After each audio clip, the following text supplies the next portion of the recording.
You have to take seriously this claim on the part of the Nazi leadership that they wanted a 1,000-year Reich. Gab uns kein irdischer Vorgesetzter!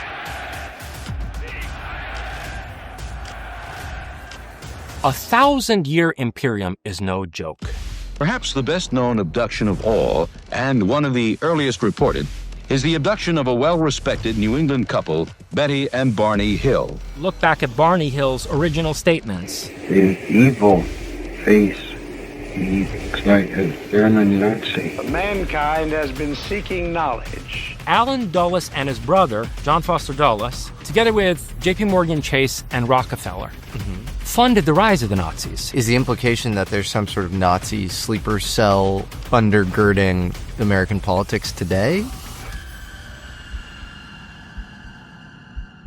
So World War II is not what we think it is. They were seeing these rocket-like things that were saucer-shaped being launched from Spain, the Mediterranean coast, over toward America. Really? 1 year later, what happens? Roswell. I mean, is the idea that there is some sort of like Atlantean surviving remnant group that's still there? So for all we know, what's happening is that a future state of a certain culture is contacting itself in the past. Trying to pull the timeline towards itself or something? To actualize itself. Transtemporally actualize itself. Jason Reza Jorjani, back by popular demand. Thank you so much for coming on. And we just launched an episode and people are absolutely loving it. So check that out, part 1.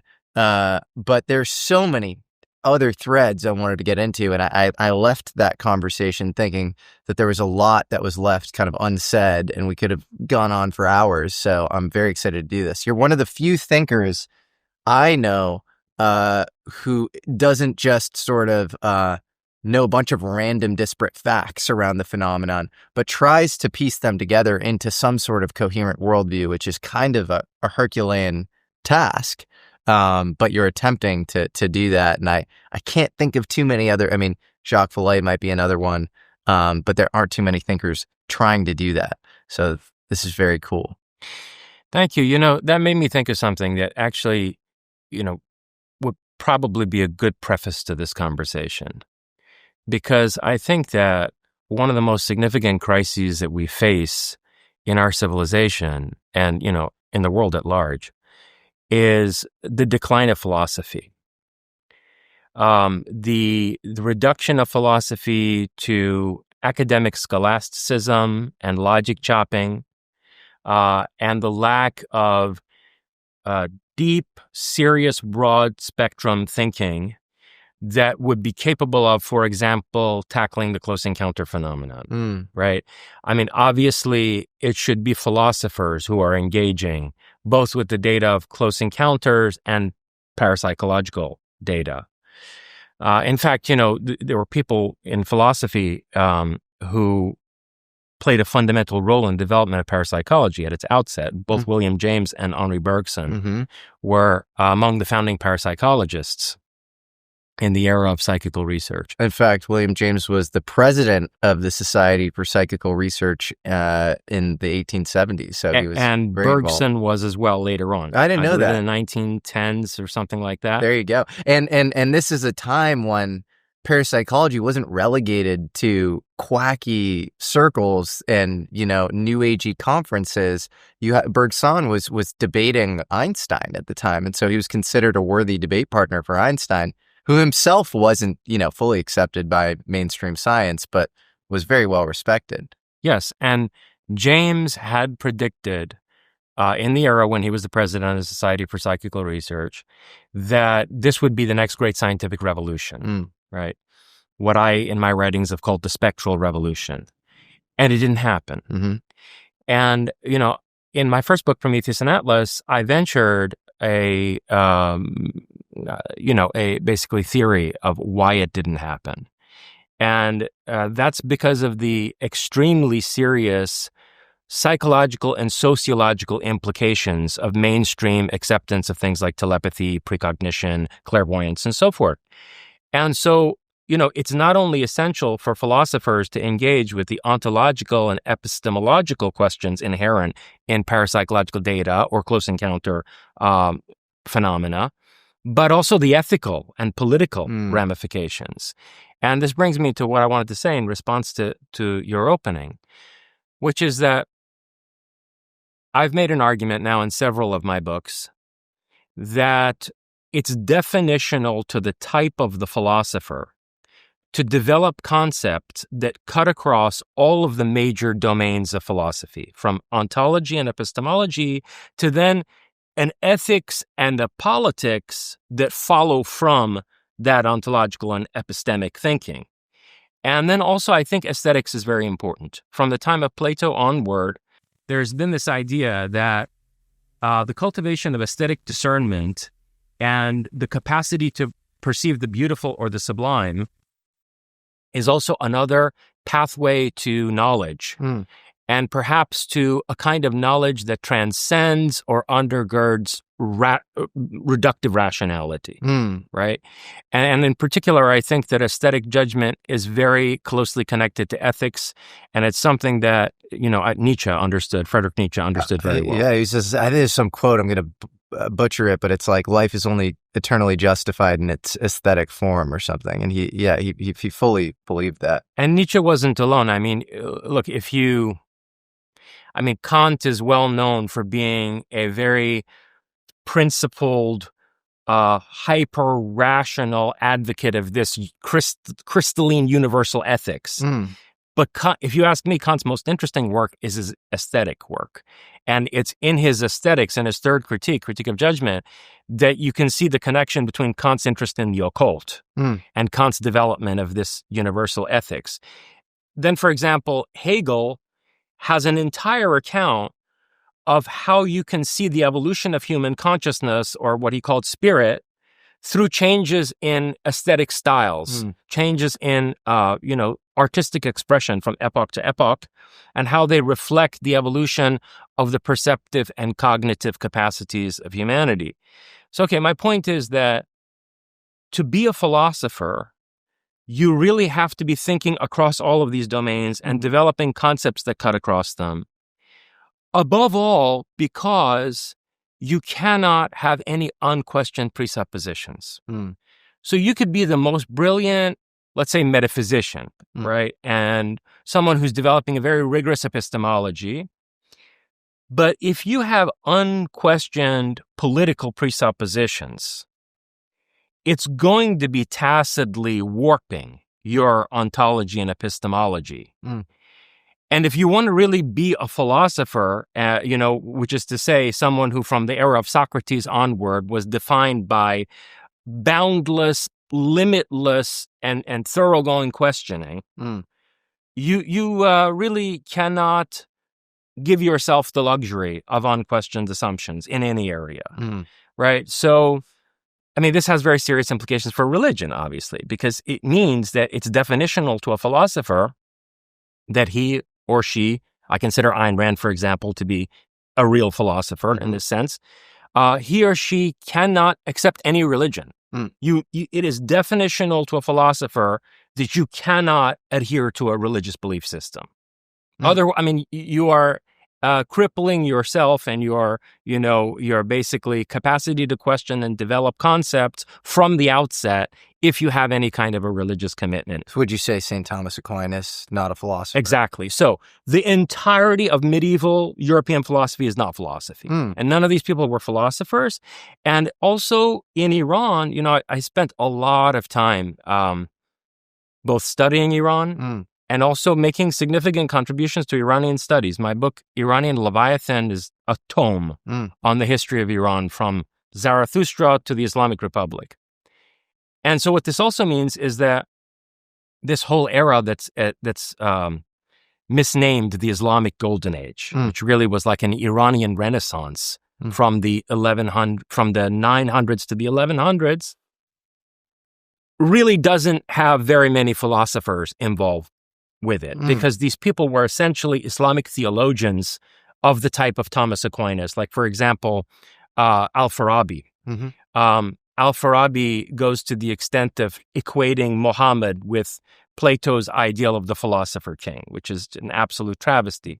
The only thinkers in that era that really exemplified the type of the philosopher were, for example, Razi,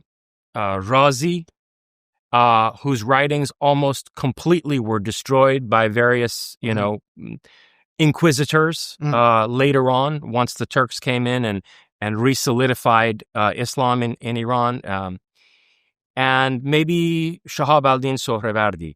But it means that whole period in Iran, very much like Europeans' medieval so-called philosophy, really doesn't pass muster.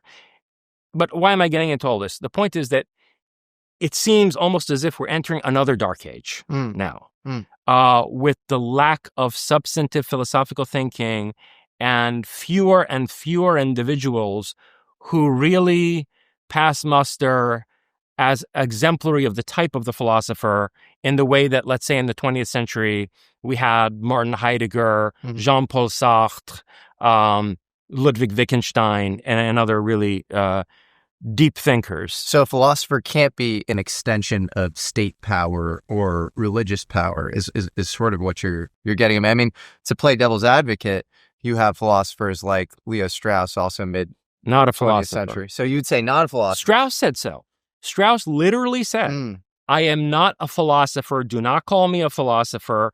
I'm a professor of philosophy and a political thinker. But in Straussian doublespeak, that could mean I am a philosopher. So it's like he meant it. He meant it. And the more shocking thing that Strauss said was, at the same time as he made the statement, he said Martin Heidegger is the only living philosopher, which, coming from out of the mouth of a Jew, is quite a striking statement, right? I mean, Heidegger having been a high-level Nazi functionary. But wouldn't a Straussian read on many past philosophers be that many of them had to accede to kind of the conventional thought of the time, but then secretly they could hold their own kind of heretical beliefs? So, like, I'm trying to think of a good example. Like, was one of the Enlightenment era, Francis Bacon, not really a philosopher, kind of a philosopher, but like, he would say things like, we need empiricism to prove out God's secrets or to, understand the divine nature of the world and reality.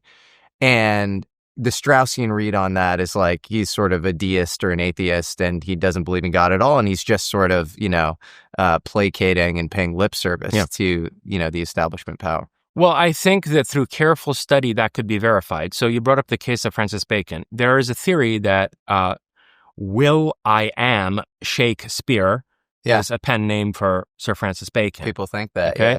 Now, if someone were to engage in an exhaustive philosophical analysis of the works of Shakespeare and be able to prove that was indeed a literary persona of Sir Francis Bacon, then I think a very good case could be made that Francis Bacon was a first-rate philosopher. Yeah. Because there's an ethics, there's a political philosophy in Shakespeare, and you could reconstruct that.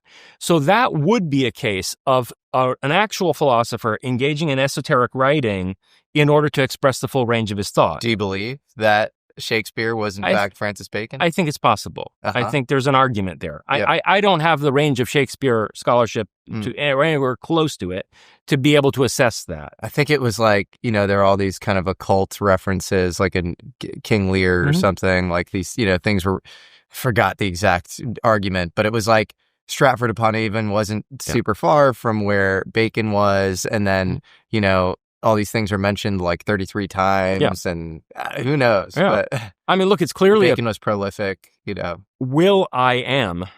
I am will. The will. I'm the will. Shakespeare, the shaking of the spear, right?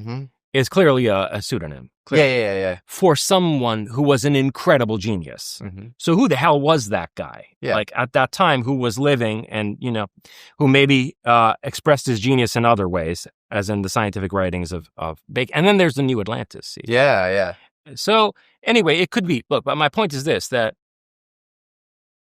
that's one thing. But if you're a philosopher let me rephrase that. If you're a metaphysician who's afraid to express a political philosophy because you might be persecuted by the religious authorities of the day, and you just don't put pen to paper, in any way, even let's say as a set of secret writings that you consign to somebody to be posthumously published, if you just never put pen to paper to express any kind of coherent political philosophy or ethics that follows from your ontology and epistemology, you're not a philosopher. You're a coward.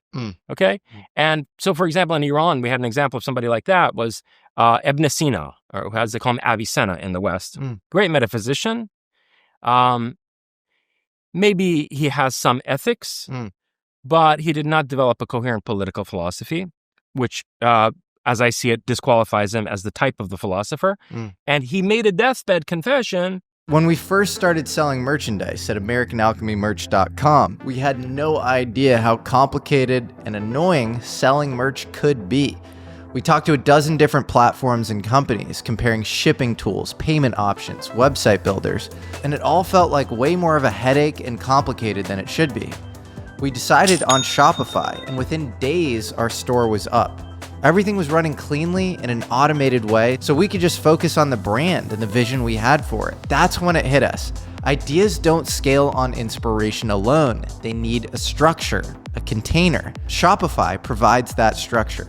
It quietly powers millions of creators and brands, about 10% of all United States e-commerce. From big names like Gymshark and Mattel to solo creators building from their bedrooms. Shopify made it simple to build a store that actually feels authentic to us, which matters when your brand lives in a niche like alternative tech, UFOs, or fringe science, and when you have a very clear brand vision. Plus, their AI tools help write descriptions, organize products, even clean up photos, so we can focus on what matters and what we care about, building the best custom merch line possible with the coolest designs like our UFO cowboy tee and the Atomic Age tee. Plus, Shopify handles all of the unglamorous, more painful stuff. Shipping, returns, email marketing, all in one clean dashboard. It's like having a silent partner who never sleeps. Our favorite part of the product is the dashboard, which gives us complete demographic information. We can see where our orders come from, making it easy to know who our most loyal, consistent customers are around the world. That's just one example, but Shopify really makes your life easier. Bring your next idea to life with Shopify quietly handling everything behind it. Sign up for your $1 per month trial and start today at shopify.com/Jesse. Again, that's shopify.com/Jesse, Jesse, for a $1 a month trial. Again, that's just $1 a month to try Shopify, the state-of-the-art solution in e-commerce. Saying that, these bastard Islamic clerics have made it impossible to think freely in this country. And that I had to basically dissimulate and warp all of my ideas and my writings out of constant fear of persecution by the authorities. So he did say that before he died. Okay. To be a philosopher, you have to risk that, and you have to be willing to be turned into a human torch like Giordano Bruno on the town square of Rome, or Socrates, or Pythagoras, who had his schools burned down in his own lifetime, right? Oh, I didn't know that about Pythagoras. Yeah, I mean, some say he died in the fires. Others say he barely escaped with his life and died from injuries shortly thereafter. But Pythagoras was the first one to be martyred in the history of philosophy. And then Socrates, and then they almost killed both Plato and Aristotle. Plato went to Syracuse to try to convince this tyrant, Dionysus, to become a philosopher king, as he had, outlined in Republic. And basically the entire court of Syracuse conspired against Plato, and he had to escape by boat in the middle of the night, narrowly escaped with his life. And then Aristotle willingly left Athens because there was a plot to have him prosecuted also.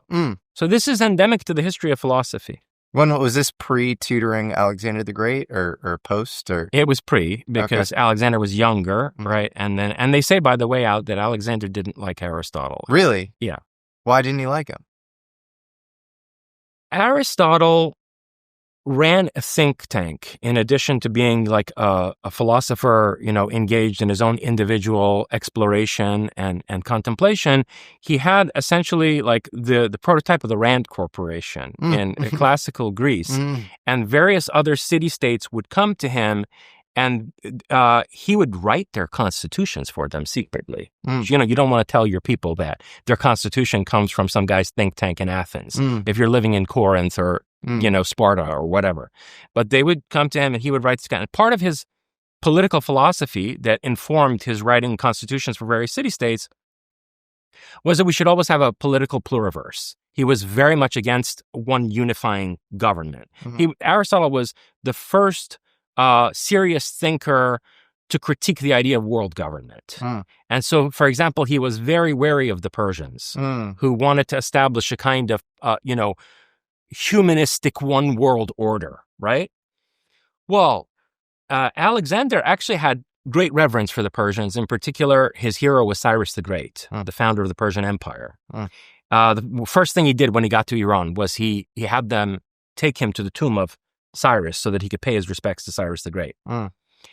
And eventually, Alexander became convinced that the Persians had the right worldview and that the whole earth and all of its cultures should be unified into a single cosmopolitan order, which eventually was reflected in the culture of the city of Alexandria that was named after him in Egypt. It became like the cosmopolitan bastion of the world, right?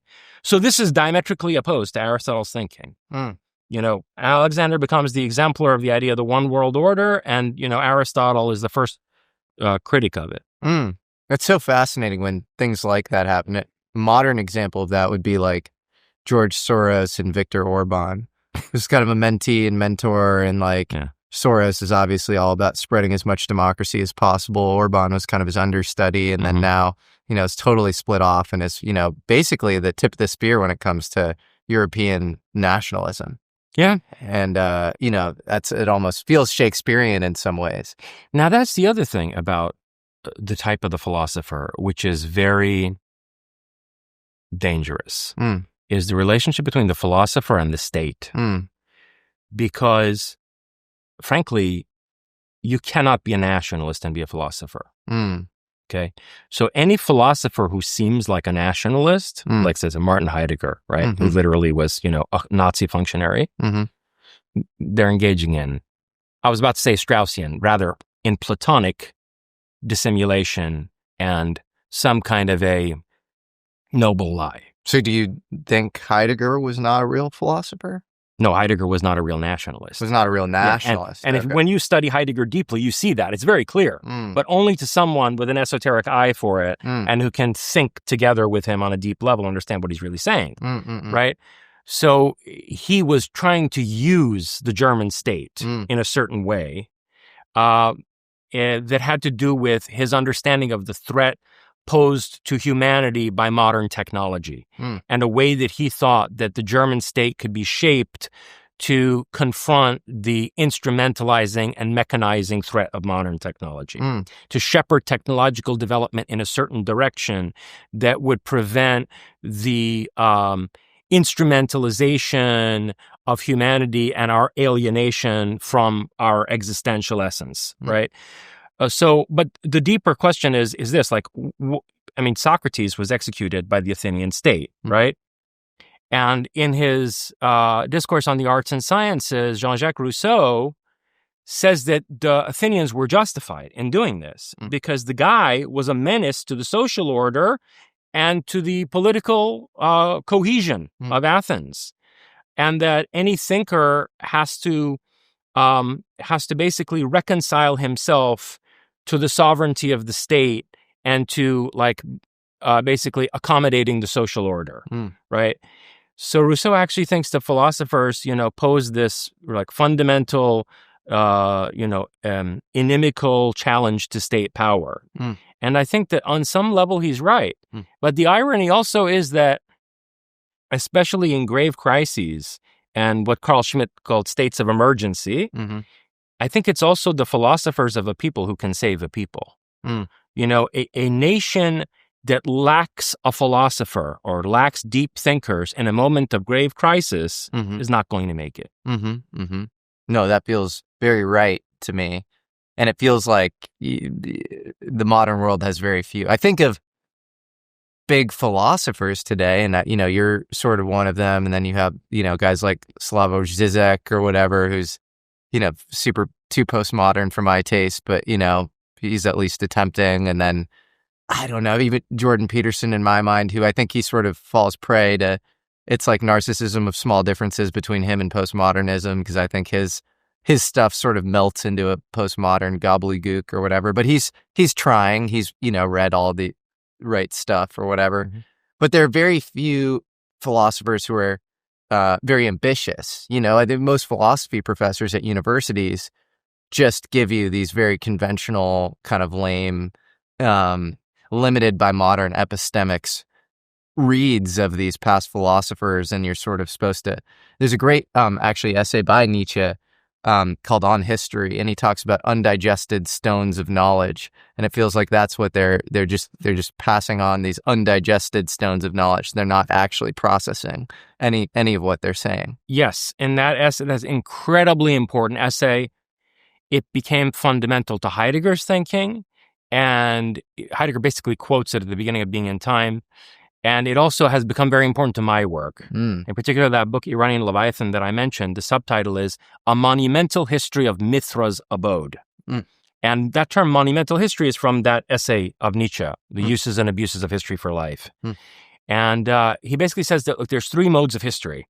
One is antiquarian history, which is what traditionalists do, where they glorify the past, right? And like the ultimate form of this is the Hindu or ancient Greek worldview, where there was a golden age and then it decayed into a silver age and a bronze age and so on and so forth. And so history is declining, right?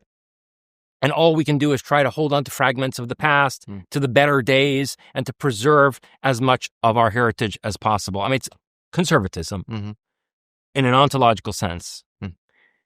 Then there's critical history, which is what these Pomo people do. Like you're just mentioning Zizek, right? Zizek is like, probably, the greatest living exemplar of postmodern philosophy, right? And critical history is all about deconstructing power structures and showing how basically every institution and even every structure of knowledge was ultimately the product of a power game that somebody was playing, and that it benefits either some class interest or institutional interest, or, is a product of rivalry between nations or ethnicities and so on and so forth, and that it's all oppressive and it should all be deconstructed. It's like pouring acid on history and the achievements of all people throughout time, right? And Nietzsche says, okay, to be fair, under really oppressive conditions that are resulting in social sterility and that are hampering innovation and novel cultural development, a little bit of critical history is a good thing because it breaks up ossified structures and it allows creativity to be unleashed again, right? So Michel Foucault is a great example. Michel Foucault is the ultimate critical historian. I mean, that was basically his project. Everything's a power game. And then with all these histories that he engaged in, including history of sexuality, history of the prison system, history of psychology, and so on. Then, and his own personal life, he sort of, who's kind of a pervert, to be honest. And I think it was kind of an expression of the morality that comes from that kind of world. I'll tell you what's also an expression of that is that Foucault endorsed Ayatollah Khomeini and the Islamic Revolution in Iran. I mean, how lost do you have to be in postmodern nonsense that you think it's a liberation to help a misogynistic, theocratic, repressive regime come to power, right? Anyway, so that's critical history. And then the last modality of history that Nietzsche discusses in that essay, which is the one that he personally embraces and that I have, and that's been very important to my work, is monumental history, which is the idea that monumentalizing certain past achievements, turning certain historical figures into icons that can continue to provide inspiration, and having essentially a folkloric approach to one's heritage so that it doesn't become an ossified tradition, but it becomes a source of inspiration where you can dynamically adopt and adapt your heritage for future development. That's vital to the life of a people. And he says that it's like, a tree whose branches can only grow toward the sun of destiny if it's deeply rooted in the earth and its roots are healthy underground. And that underground is the subconscious. It's that, monumental history is nourished from out of the subconscious. And not everything in the past of a people has to be or should be rationally dissected and understood. that we need to maintain a kind of subconscious connection to the mythic substratum of our heritage as a wellspring for continued creativity, both in the arts and the sciences. Yeah, I love that. He's so inspiring when you read him. I like, he seems very irrational and kind of iconoclastic and maybe a little crazy, in his personal life and stuff. And Nietzsche was almost like the first incel or something, but he was also just so inspiring. You read his work and it's full of vitality and life. So it felt like this weird juxtaposition. You had his, his kind of personal life, which he was kind of, withering away, and then you have the writing, which was so vital. I love him. I feel a very deep affinity to Nietzsche. I'd say Plato, Nietzsche, and Heidegger are probably the three philosophers who most deeply impacted my own thinking. Well, you mentioned the R.A.N.D Corporation. We're in Santa Monica right now, near the R.A.N D Corporation. I believe R.A.N.D stands for R&D, Research and Development. It was formed in, I believe, the mid to late 50s, one of these sort of federally funded research and development centers that was meant to look into all sorts of issues of national security. It's kind of it says, when we talk about the proverbial deep state, you think of the R.A.N D Corporation. And a man who was offered to be president of the R.A.N D Corporation, some people might not know this, is a past interviewee of mine, a guy named Harold Malmgren, who was a senior presidential advisor for JFK, LBJ, Nixon, and Ford, and said all sorts of really bombshell stuff when it came to UFOs, including he held pieces of a UFO at Sandia Complex in New Mexico. It was given to him by Lawrence Preston Geist, who's Jeff Bezos' maternal grandfather, which is fascinating. And he talked about the Magenta crash, Malmgren did, and his mentor, Richard Bissell, who founded Area 51, briefing him on otherworldly technologies. Yeah, what else did Richard Bissell tell you? He said this didn't start last week. This has been going on. He mentioned that in 1933, Magenta. He did? Yes. Richard Bissell mentioned the 1933 Magenta crash. Yes. That's amazing. So this provided a lot of backup for David Grush's, famous UFO whistleblower who's responsible for a lot of modern disclosure today, his testimony around this Magenta crash, where he came out, he said that there are covert American UFO reverse engineering programs. We have this whole history on this stuff. But he also said, he talked about one specific crash, and it wasn't Roswell. It was this 1933 Lombardy, northern Italy crash, specifically in Magenta, Italy. 1933 was the first recovery in Europe, in Magenta, Italy. The Italian government moved it to a secure air base in Italy for the rest of kind of the fascist regime until 1944, 1945, and the Pope Pius XII back-channeled that. So the Vatican was involved. Yeah, and told the Americans what the Italians had, and we ended up scooping it. And you have some interesting connections that you've made between that and Nazi prowess in engineering at the time. As you know, I'm always on the hunt for things that help me stay sharp, focused, and full of energy while I'm diving into life's mysteries and making this show happen. And I've got to say, Mudwater has completely transformed my mornings. Back in the day, I used to struggle with that post-coffee crash. And let's not even get into the caffeine jitters. Mudwater gave me the smooth, steady energy I was missing.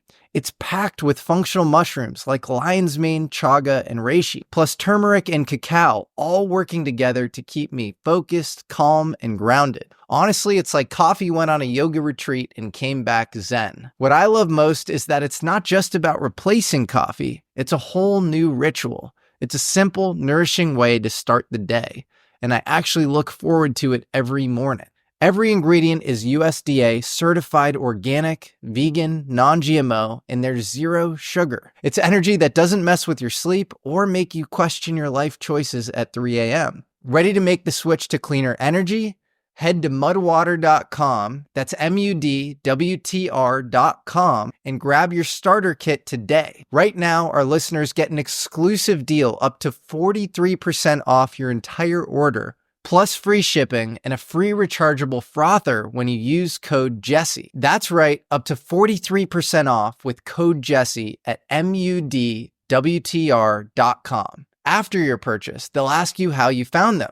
Please show your support and let them know we sent you. Keep your energy natural and refreshing all year long with mud water, because life's too short for anything less than clean, delicious energy. And so, what do you have to say about all of that? Yeah, so as far as I understand it, the Vatican was informed of it. The Vatican was informed of it and has a dossier on it.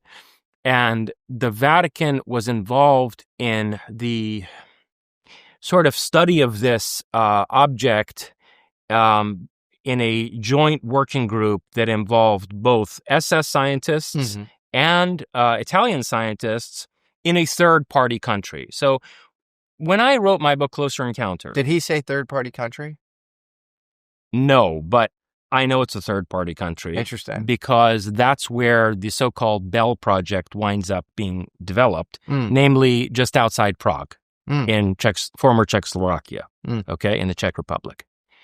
And so when I was doing my research for Closer Encounters, we did not yet have the testimony from Grush about Magenta. I wrote that book in 2021, or it was published in 2021.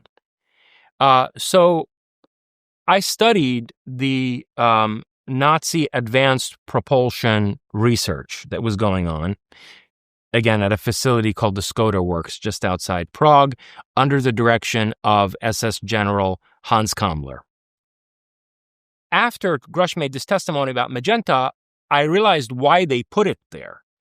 Because if the Italians had found this object, and at least from one angle, this was a reverse engineering project, then it makes sense to have chosen a country that was neither Italy nor Germany. The Italians needed the German technical expertise. They were not going to figure out what the hell this thing was by themselves, even though they'd had some very competent scientists, but still, they knew that they had to call the Germans in. And yet, the Germans probably wanted to,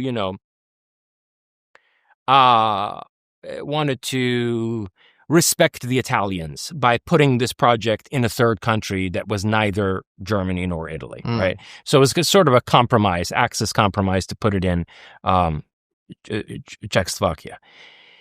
Now, it's an interesting question. How much of what they were doing there was an attempt to reverse engineer whatever crashed at Magenta, and how much of it was a result of Germans grappling with some real nuts and bolts practical engineering problems. So let me give you an example.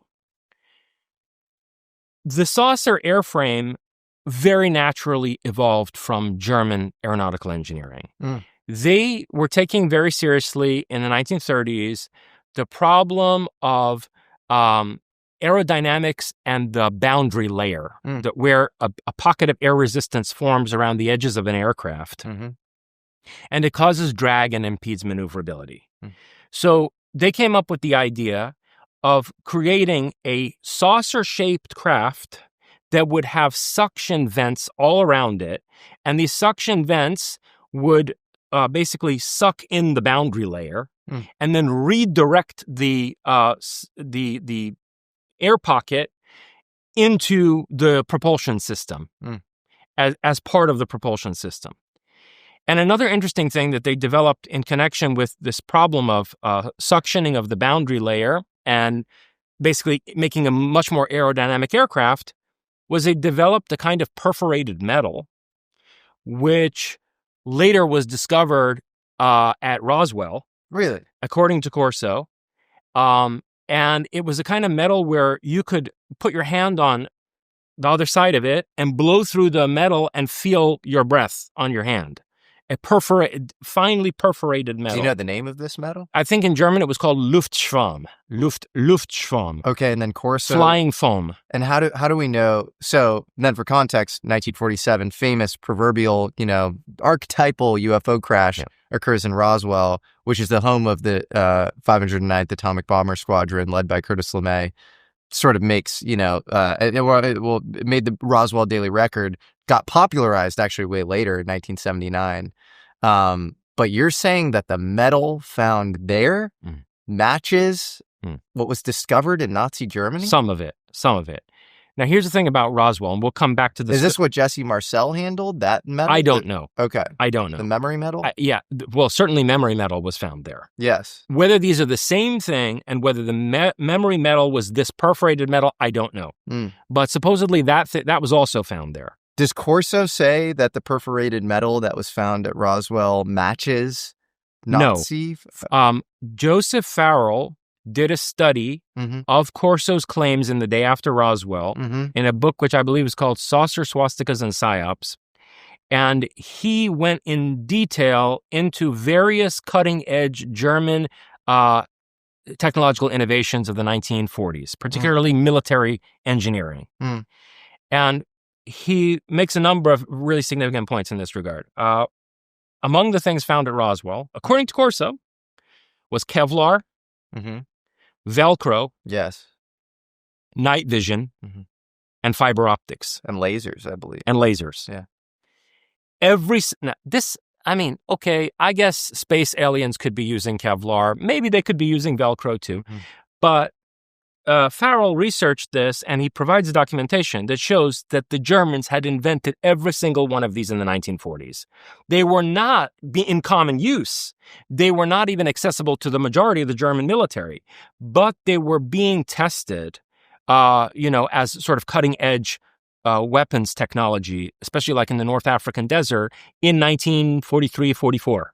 Yeah, I believe there's the first patent for a transistor is in Munich or something in the 30s. So yeah, that's interesting. Well, when we went in there, to Nazi Germany, we found that the German subsidiary of IBM, a company called Dehomag, was way ahead, not only of like all the other American transistor manufacturers, but ahead of the American IBM. Yeah. So the German subsidiary was like developing transistors that were much like an order of magnitude smaller than what we had in the United States. But this brings up two really important questions. One is what caused this just general technological acceleration in Nazi Germany in the 20s, 30s, and 40s. Really 30s and 40s. If you think about it, Hitler took power in 1933, which was, you have like 10 years to build up, and you get all sorts of, look at V2 rockets are like 20, 30 years ahead of anything in the West. All the Wunderwaffe, their fighter jets the Skunk Works was kind of a response to the fact that their fighter jets were running circles around ours. So what accounts for that, A? And then B, if they are so advanced technologically, why did the United States ultimately, prevail and beat them in World War II? Well, that's a subject that I hope we can get into in some level of detail. I wonder if I should flesh out a couple more things about the engineering at the Skoda Works before we then come back to this and really dive into it head on. So they were developing these saucer airframes with suction vents and so on and so forth. But these were rocket powered. They had rotating rockets underneath these saucer-shaped craft. Rotating rockets? Yeah, like a series of jets, like put in a fan formation to basically maneuver these saucer-shaped craft in various directions. So it was a jet aircraft, in other words. It was a saucer-shaped, rocket-powered aircraft. Then, parallel to this saucer airframe project, there was another project which, when I did my research in Closer Encounters, working from Joseph Farrell and Nick Cook's book, The Hunt for 0 Point, Nick Cook's research, and then also his citations of Igor Witkowski's research, Polish researcher who actually went to this site and did some field work there. I assumed that this project, based on those researchers, I assumed that this project began like in the early 1940s.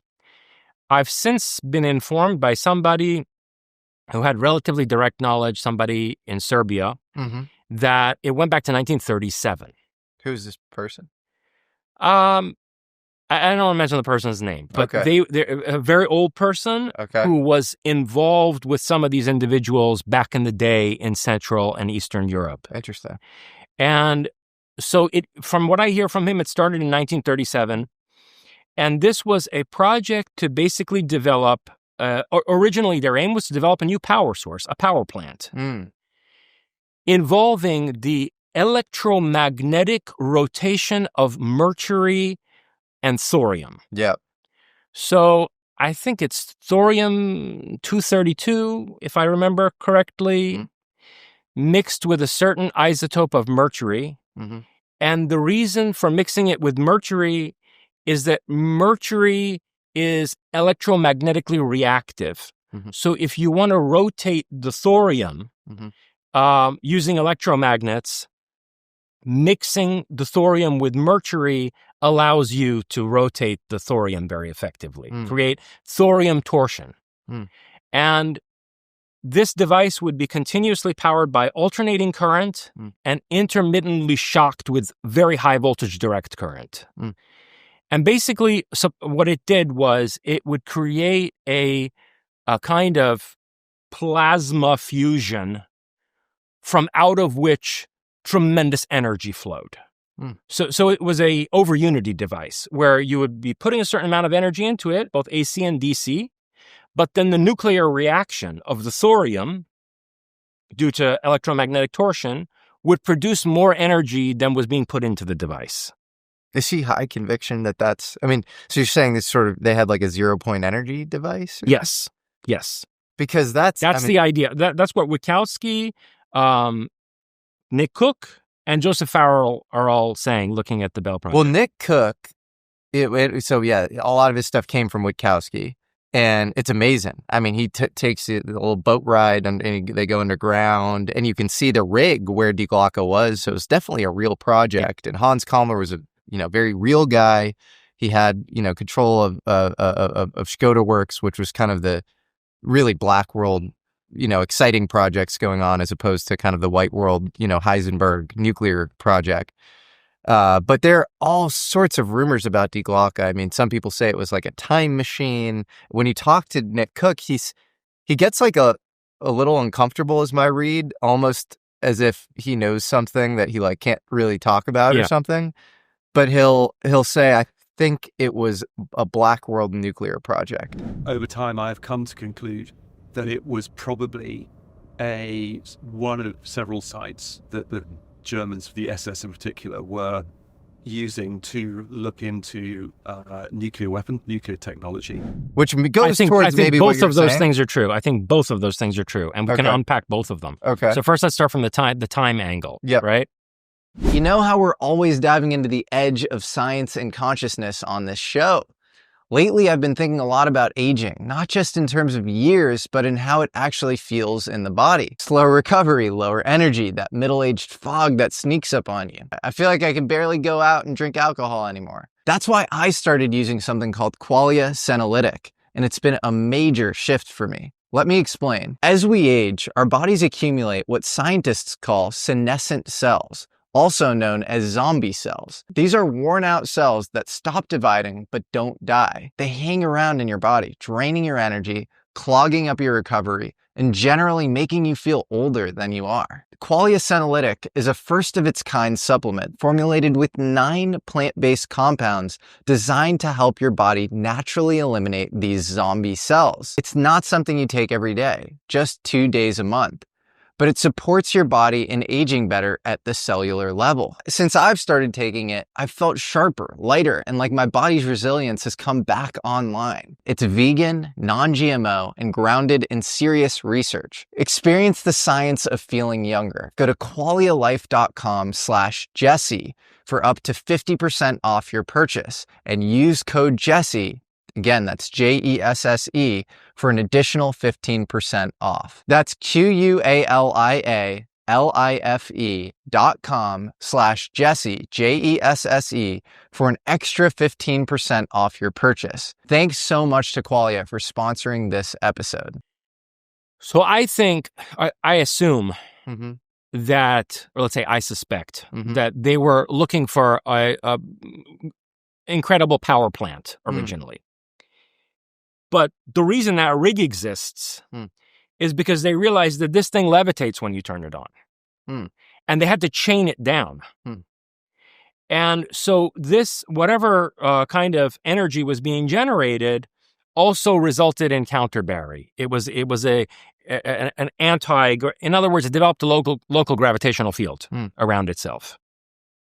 Anti-gravity. But the other more interesting thing is that they would put plants around this thing and they would turn to mulch. They were like cellularly disrupted. They were disrupted on a cellular level and they would basically disintegrate. And supposedly the entire first team of scientists that worked around this thing died very quickly and they had to replace them all. And we do know from Witkowski for a fact that the lead scientist was a guy named Ernest Grawitz, who I believe was an SS medical officer who worked directly under Joseph Mengele. So if you were putting sort of biological specimens, in this sort of torsion field, he would be relevant. And then a guy named Walter Gerlach, who worked at a local university and was extremely interested in gravity. So yeah, sort of to your point. Absolutely. And Gerlach was involved in like also magnetic engineering and stuff like that. Electromagnetic engineering and stuff like that. But in the people who, the first group of them eventually died, experienced extreme temporal disorientation. So they would, this is what the reports are, from Witkowski and then Farrell, that they experienced time flowing at a different rate than people outside the laboratory. And that it became extremely disorienting and eventually cognitively debilitating to them. Yeah. So time machine, well, maybe not at that stage, but some kind of a time disruptor. Yeah. That it is interfering with the fabric of space-time. And for people who think we're crazy, general relativity even would allow for that on a go-forward sense, because if you create a high density or, you create a high energy environment, there are two ways to basically warp space-time. It's, mass and energy. And with both, you would encounter sort of time displacement. And so with this, black hole where you have like, you're going to slow time the closer you get to it. So high voltage experimentation and things of that nature, or, nuclear experiment, you might, incur some sort of time displacement as well. Absolutely. And say you were to like do that in a more and wasn't Townsend Brown obsessed with like time travel? He was obsessed with time travel. He like Agnew Bonson, who funded him, was famous for saying that in high megavolt range, electricity experiments, very anomalous things would occur, phenomena would occur, and Townsend Brown definitely thought that his work would lead you to a working model of time travel. And to get even more specific with how that might work in the context of DEGLOCKE, as the rumor was that there was a ceramic chamber, internally to protect, whatever biological organism was being sort of tested in this environment. And by the way, this is a Nazi regime that definitely experimented on human beings. Twin studies with Joseph Mengele, experimental cell block 9, where they try to cryonically freeze people. Like, border science was very in vogue. So you'd put a person in this ceramic chamber, you create a torsion field around it, and basically you'd slow time on the inside to, say 1/1000th of a second. And, if a person spent a year inside this chamber, you'd walk out and you'd be 1,000 years in the future. Yeah. And that doesn't break Hawking's chronological conjecture. It works with general relativity. It makes theoretical sense. There are all these engineering issues with it, presumably, but what you're saying isn't totally crazy for the audience. And unfortunately, I'm sure that they brought concentration camp inmates and put them in there. I'm sure. I'm sure they did that. So, okay. So you have this bell. And then by the way, an alternate name for the bell was the Bienenstock, the beehive, which is interesting because they say the reason they called it that is that it makes the sound of a bunch of bees buzzing together when you turn this thing on. And there have been people who've reported that in relation to UFO close encounters low as humming. well. Yeah, we heard a sound in that direction. It was sort of like a buzzing noise. It was a very, it was like a buzzing. It kind of sounded like bees, but it's more like a machine bee sound. So just very strange. What was the craft like? So you're in the inside of this thing. What did it look like? A beehive. So they had this bell and they had this saucer-shaped airframe that initially was being, propelled by rockets. They took the rockets out, put the bell in it, and there's your flying saucer. It's the integration of the bell with the saucer airframe as the propulsion system for the saucer. You know when the first public patent for a flying saucer was? When? 1937. Really? Yeah, a guy named Henry Kowanda, who was Romanian, but eventually he was, overtaken by the Nazis and started to work with them. Then he went over to Wright Pat and worked with the Americans on the Avro car project, which is probably a front for some deeper stuff that you're kind of getting into right now. So I find that interesting as well. Well, that makes a very good point, too, in so far as scientific breakthroughs never only occur once and never come through only one person. Anyone who studies the history of science knows this. And one of the most ignorant points made today to dispute the idea that, let's say, the Nazis could have cracked ZPE back in the 40s and had, saucer propulsion is, well, somebody else should have come up with it, like either before or by now or whatever. First of all, the last few decades are full of cases of people coming up with like interesting energy devices and either being bought out or being made to disappear or whatever, meeting some kind of misfortune. But going back to that era, yes, other people arrived at the same thing. Townsend Brown arrived at something similar. Nikola Tesla had already arrived at something similar decades earlier. Even if he didn't patent it, and, Tesla was notorious for not properly patenting things, his drawings of the world wireless system are full of UFOs, wingless, electrogravitically powered craft. They are all over Tesla's drawings. It's not as if the Nazis came up with this uniquely. And the effects that you're mentioning, people having incurred, time displacement, disorientation, all the reports of the Philadelphia experiment, which was led by Thomas Townsend Brown, who had a nervous breakdown at that time and had to move out to L.A. and then started working for, Martin Corporation the year that Skunk Works started. All of the same sort of reports of what you're describing. Time displacement. I believe people think they might have used thorium in that as well, or maybe it was hexafluoride. I don't remember. But very interesting, the parallels there too. People said, they went back in time, they went forward in time. There are all sorts of fantastical stories about it. Nobody knows quite what happened. It had a very large budget attached to it. So could have been this parallel kind of, thing, which often happens in science, as you just said. Yep. And so now here's the picture. It's so based on, the research that I've done that I cited in Closer Encounters, it's 1944 when they figure out finally how to integrate. Well, they finish work on the Bell, at least a prototype of it, and they figure out how to integrate it with the saucer airframe. 1944. So they're already losing the war. The Germans are losing the war. The Allies are marching on them. It's increasingly a losing battle. And Nazi leadership starts to make these statements about how there are these wonder weapons that are being developed. And once the wonder weapons, the Wunderwaffe, are finished, then Germany will dramatically turn the tide and secure like a 11th hour victory in the war. But it's all dependent on these wonder weapons. And don't worry, they're coming, right? This rhetoric starts to emerge from out of party leadership. Otto Skorzeny, who at that time was the master of psychological warfare and special operations, shows up to the Skoda Works, and supposedly he's given a demonstration of this thing. And he gets obsessed with the idea of using this thing as part of some grand psychological warfare operation. And then we have, so this is 1944, right? Fast forward to a year after the end of the war. There are these newspaper reports in Spain that Otto Skorzeny is with General Franco on the Mediterranean coast, and they're launching saucer-shaped rockets toward America. Right? They didn't know what to call these things at that time, right? They know what rockets were. They were seeing these rocket-like things that were saucer-shaped being launched from Spain, the Mediterranean coast, over toward America. Really? 1 year later, what happens?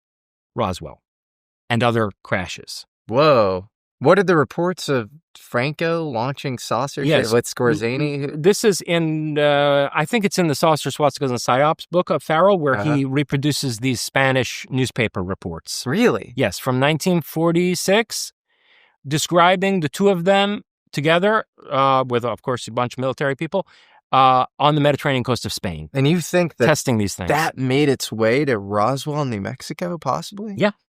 And the picture is a lot darker than that. Here's what I think happened. We all know about Operation Paperclip. You've discussed it at length on your show. What fewer people know about is the incorporation of the Gehlen organization into American intelligence, right? So remember, the Soviets are marching across all of Eastern Europe, taking all this territory that had been part of the Reich. There's a whole network of Nazi SS-affiliated intelligence operatives in Eastern Europe who continue to be embedded there as the Soviets are marching over the territory. So what happens in 1945 when America wins the war?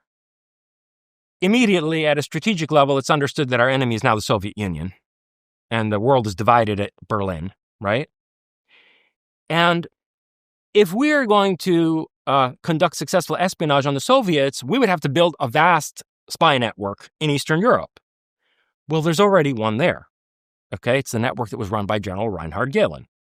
So our OSS makes a deal with General Gehlen to absorb his entire Nazi spy network in Eastern Europe as part of the creation of the CIA.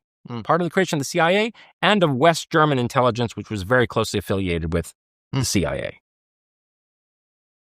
So it's not just the case that we brought over all these Nazi scientists. By we, I mean the CIA. It's that the CIA that brought over all those Nazi scientists and sanitized their records, these paperclip, the files, the sanitized files they created for them, sanitized bios and so forth. The CIA that did that was co-constituted by absorbing an SS spy network. Well, think about what kind of culture that's creating in America, okay, as the National Security Act is passed in 1947. Why is the National Security Act passed in 1947? Let's talk about a guilt-free alternative to alcohol that's perfect for your dry January or any time you want to unwind. Cornbread's organic CBD gummies. These gummies are an absolute lifesaver for my evening routine. They're a natural way to relax, celebrate, or wind down without the hangover. I've cut back a lot on my alcohol consumption over the last few years. For a lot of you trying out dry January or cutting back generally, it's not always easy, but swapping that glass of wine for Cornbread's CBD gummies is a total game changer. It's a simple upgrade to your evening routine that leaves you feeling great the next day without sacrificing the fun. Plus, with all natural ingredients, they're the perfect way to stay balanced. Cornbread hemp isn't just a product, it's a small way to bring balance into your life. Whether you're journaling, meditating, or simply enjoying some downtime, these gummies elevate the experience without any of the guilt. It's like having a moment of calm in your pocket, ready whenever you need it. Alcohol doesn't have to be the default anymore. Whether you're cutting back for dry January or just looking for a healthier way to relax, you've got to try Cornbread CBD gummies. Right now, American Alchemy listeners can save 30% on their first order. Just head to cornbreadhemp.com/Jesse and use code Jesse at checkout. Again, that's cornbreadhemp.com/Jesse, code Jesse. Cornbread Hemp. This is the good life. Could it have to do with what happened at Roswell and the need to create a vast, unaccountable, inscrutable security apparatus? It could have been direct reaction. I believe the National Security Act was September 1947 and Roswell was July of 1947. So a lot of people speculate that. So here's what I think. It's a hydra. The Nazis created the crisis at Roswell. They staged an event. Now, let me not be misinterpreted, okay? As anyone who listened to our first conversation can see, I'm not by any means suggesting that grays or whatever, manufactured by Nazis or that all of the crashes have to do with Nazis. No, not by any stretch of the imagination. But you think Roswell was accounted specifically Roswell by Nazis? Yeah. For example, there was a crash that Jacques Vallée gets into in his book Trinity that took place a couple years, 3 years earlier, right after the Trinity detonation. Near the test site, something came down. It was 20 days after the test. And the beings who were witnessed coming from out of that craft were like praying mantis, something like between a gray and a praying mantis. Childlike insectoid entities. Okay? Those were not, they didn't have anything to do with the Nazis. Yep. They were bull-headed, slang eyes, teardrop eyes, no ears, unless they had a coating of something on it. And I noticed that their shoulders were kind of narrow, but had long arms. And surprised me that they had 4 fingers. So I'm not suggesting that like all these crashes, okay, have to do with Nazi psychological operations. But the particular incident at Roswell, I think, did. Really? And is that just based on the Franco Scorzani shooting saucers? No, it's based on the analysis of what was recovered there. And all of it represents cutting-edge German technology. Based on Corso's testimony of the technology recovered there, and then looking into a history of cutting-edge German military technological innovations. But 47 is 2 years after the official surrender of, VE Day, surrender of Germany. So why would they... When you look at the instruments of surrender, so a number of things are relevant here. Let's go through them one by one. When you look at the instruments of surrender, the German Army, Air Force, Navy, and the German government surrender. The SS never surrenders. Really? The SS is not included in the German instruments of surrender. Is that because they're inherently the secret police? It's because they continued. They did not surrender. And certain particular SS officers not just continued, but developed high-level intelligence and financial relations with both the United States and the United Kingdom. But wasn't that still under the United States? Like, I think of, Werner von Braun or a lot of these guys, they're sort of under the U.S.'s thumb. Ultimately, the U.S. sort of, wielded authority and power over them. No. You don't think so? So when von Braun, who was, by the way, an SS major who used slave labor to build rockets in basically a concentration camp inside of a mountain. And then became responsible for the American space program, essentially. Yeah. When von Braun and his buddies were down in Texas, and during the period they were in Texas, at one point, it was noticed by probably the FBI, that they were going in, meeting Nazi counterparts coming from Argentina at border towns in Mexico and giving them data drops. They were giving classified American military data to their Nazi counterparts coming from Argentina. Whoa. In meetings in Mexico. So they were confronted about this by the Americans. Next thing you know, a V-2 rocket goes off course and hits a place in Mexico. No way. Yeah. And the von Braun's people basically intimated to the Americans, if you make working conditions hard for us and keep grilling us like this, rockets are bound to go off course, and maybe, a war with Mexico might even start. Okay? What? So they were being hassled by these people in a way that suggests that these Nazis had a lot more control and latitude than the civilian government of the United States wanted to believe was the case. And I think that degree of control is coming from the deep state that was established through the National Security Act of 1947. In other words, the CIA, probably the NSA, and various other apparatuses of our deep state in America were co-constituted by the remnants of the SS. And this isn't unique to America with, like for example, the absorption of the Galen network into the OSS to create the CIA. It's also the case with the British. So Ian Fleming, who went on to write the Bond novels, was an MI6 operative whose specific mission at the end of the war was to facilitate the evacuation of Martin Bormann to Argentina. Martin Bormann was like the financial mastermind of the Reich. And he supposedly died 3 times. There are 3 conflicting accounts of this man's death from 1945 to 47. Next thing you know, he has a joint bank account with Juan Perón in Argentina. And as late as the 1960s, Martin Bormann is cashing checks written in his own name through JP Morgan Chase in Buenos Aires. Okay? So the British are involved too. And then this Ian Fleming, MI6, operative, winds up becoming a novelist who writes about an organization called Spectre, which is a hidden third power in the world. So the villain in the Bond verse, right, is a secret, transnational, global organization that's capable of rivaling both the Soviet Union and the civilian government of the United States.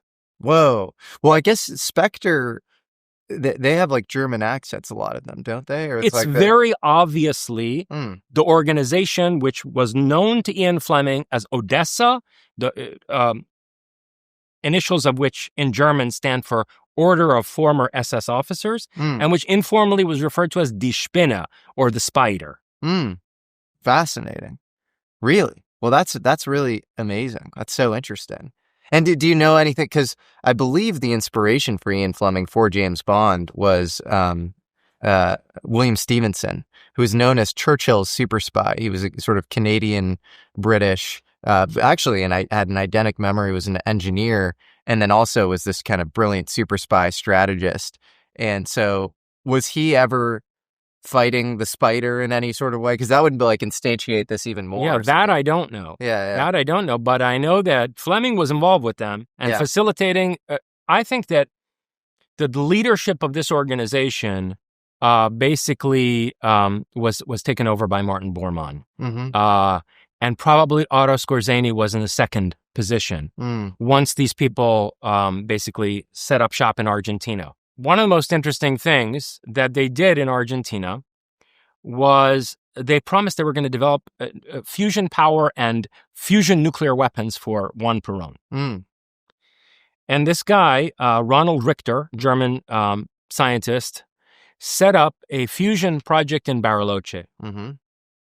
This is early 1950s, late 40s into the early 50s. I believe in 1951, the Atomic Energy Agent, the IAEA, International Atomic Energy Agency, went down there to investigate claims that they were developing nuclear fusion. And they found a very, complex facility over there. Yeah, I've been there, actually. I've seen it. Yeah, so you were there's telling a me. little island off the coast of Bariloche. It's like this little, So you went to Bariloche to investigate? Not to investigate this. I was just hanging out in Bariloche, and I was on a hike, and then somebody told me about this scientist named Ronald Richter, who was this former Nazi who was working on fusion there, and I was like, what? And then I went, and it's amazing. It's so... Yeah. And then there's a civilian nuclear grid in Bariloche as well. So who knows if there's some sort of overlap there. Well, Argentina later almost developed nuclear weapons later on in the 1970s. But here's the interesting thing, is that he promised to develop these nuclear fusion weapons for Peril, and he never did, Ronald Richter. And moreover, when the IAEA people went down there and investigated, they said, this doesn't look like any fusion that we understand. We don't know what this guy's doing down here. It's incredibly energy intensive, but it doesn't look like any kind of fusion that we understand. Okay. Here's where it gets really dark and goes to your question of like, if they had all this technology, meaning the Nazis, why didn't they use it to win the war? And how is it that we won the war? And so on and so forth, right? Yeah. Okay. There are some eyewitness reports of 2 German nuclear weapons tests being conducted between late 1944 and early 1945. One in the Baltic Sea, where a pilot was flying over the Baltic Sea, and he saw an bright light that almost blinded him, and an explosion where there were like multi-colored, like rainbow-colored lights, like fizzling inside the explosion, which is a telltale sign of a nuclear fission explosion when you see one with your naked eye in person. It doesn't register on camera very well, but it's like the rest of the fissile material kind of like reacting inside the mushroom cloud. And he said like it created a huge pressure wave he saw from his airplane, and this blinding flash of light and these weird like multicolored reactions. And then there's a second eyewitness account of what appears to be a nuclear test near the Thuringian forest, which I think they said like cut out power in a nearby town or something like this. Like, the EMP effect of a nuke. So, again, this is research that's been done by 2 people. One is a guy, weird name, Plimpton Heydrich, I think. Plymouth. Or is it Plimpton? I got it wrong when we spoke on the phone. Plimpton. It's actually Plimpton, I think, Heydrich. Okay. A book called Critical Mass. Okay. It's a whole study of the Nazi nuclear program and its connection to the United States and to the bombs we dropped on Hiroshima and Nagasaki, which we'll come to in a minute. And then the second source is Farrell's deeper research on Plimpton Heydrich's claims and additional research that he did into Nazi nuclear weapons. And basically, the picture that emerges is this: that the uranium enrichment program that Heisenberg was running was a red herring. That it was a basically cover and diversionary tactic to throw off the Allies, who successfully defeated that program. They sent like a team of like Nordic skiers or something to like take out the heavy water plant, and so they derailed that project. But that there was a deeper black project to develop nuclear weapons using electromagnetic isotope separation, which is something that later was used at Oak Ridge in the United States. And that the Germans were using electromagnetic isotope separation in a more secret parallel track program that did succeed in developing fission weapons. Now, Plimpton-Heydrich in his book argues, he makes this case, that at Trinity, they did not, the records show that they did. When you say electromagnetic isotope separations, like just like a centrifuge or like? No, something other than the kind of centrifuge technology that we're used to. And I'm not a physicist. I don't know what it is. And probably they were also using laser isotope enrichment because the Nazis developed the laser, I think, in part for this purpose of isotope enrichment. And which, by the way, just very brief side note to all those people like investigating the Iranian nuclear program right now, they are not using centrifuge enrichment for the nuclear weapons. Iran has been using laser isotope enrichment. And I hope that wherever the hell it is they're conducting laser isotope enrichment, that this regime doesn't have an unacknowledged stockpile of highly enriched uranium. In any case, be that as it may as a side note, the Shah bought laser isotope enrichment technology from Switzerland in 1970. Interesting. Anyway, so all this does is talk about, we got to check out the centrifuges. It's not where they're doing. Yeah. But, okay, how is it relevant? They learned from the Nazis. The Nazis had a fake program, which was a diversionary tactic, and then there was a real deeper black program. Why would you use, because Heisenberg was so smart. I mean, he was responsible for, understanding the mathematical underpinnings behind quantum leaps, electrons and electron shells and orbits and, the uncertainty principle. He also wrote this book, Physics and Philosophy, which is an absolutely masterful text. Yeah, it's that beautiful. Quotes Heraclitus and shows how Heraclitus was like a precursor to quantum theory and intuited basically quantum theory. It's a fantastic book. Brilliant guy. Yeah, and it's a trippy book, that book, because he talks about all sorts of issues in quantum mechanics and interpretations that, the Copenhagen school is kind of wrestling with, that we now kind of paint over with this broad brush around consciousness. And he really muses in this deep way that consciousness might play a part in wave function collapse and that sort of thing. And now it's just, it's the quantum detector or whatever does, the wave function collapse is when particles collide or whatever. But so why would you waste a guy like that, a brain like that? Because if you want the Allies to believe that this is your nuclear program, you're going to have to put as your front man the guy that the Allies would expect to be running the Nazi nuclear program. What's interesting about him is he and all the people on his nuclear program were captured, like you said, and they were put, I believe, in the English countryside, and the whole house was wiretapped. And this was a part of the ALSOS program, this, nuclear tech retrieval program. And they were just listening, what are they going to say? Maybe they, give away some trade secrets. And they talk about feeling regret around working on the nuclear program, and also gratitude that their sort of heavy water engine never quite worked out, which was, I guess they were using deuterium, in their approach. So I thought you were going to say something else, because the other thing I've heard about that, I've heard this story. Yeah. There's a transcript. It's amazing. Yeah, read it online. But here's another interesting thing about that. Is that when the bombs were dropped on Hiroshima and Nagasaki, they overheard these guys. They have that, transcript of how immediately Heisenberg and his people calculated the amount of fissile material used. Really? Yeah. So it was as if they knew, like they could reverse engineer from, the scale of the explosion, whatever, what kind of bomb produced. Whoa. Which implies a completed nuclear weapon. or knowledgeable on it. But in any case, that's not either important. that or they're the most competent guys, Yeah. which means they shouldn't be on the cover And program. I wouldn't rest anything on that. But here's the interesting point I was making in relation to the Plimpton-Heydrich's research. Yeah, is that he says that there's records showing the amount of fissile material at Trinity, and that it wasn't anywhere close to being able to basically complete Fat Man and Little Boy.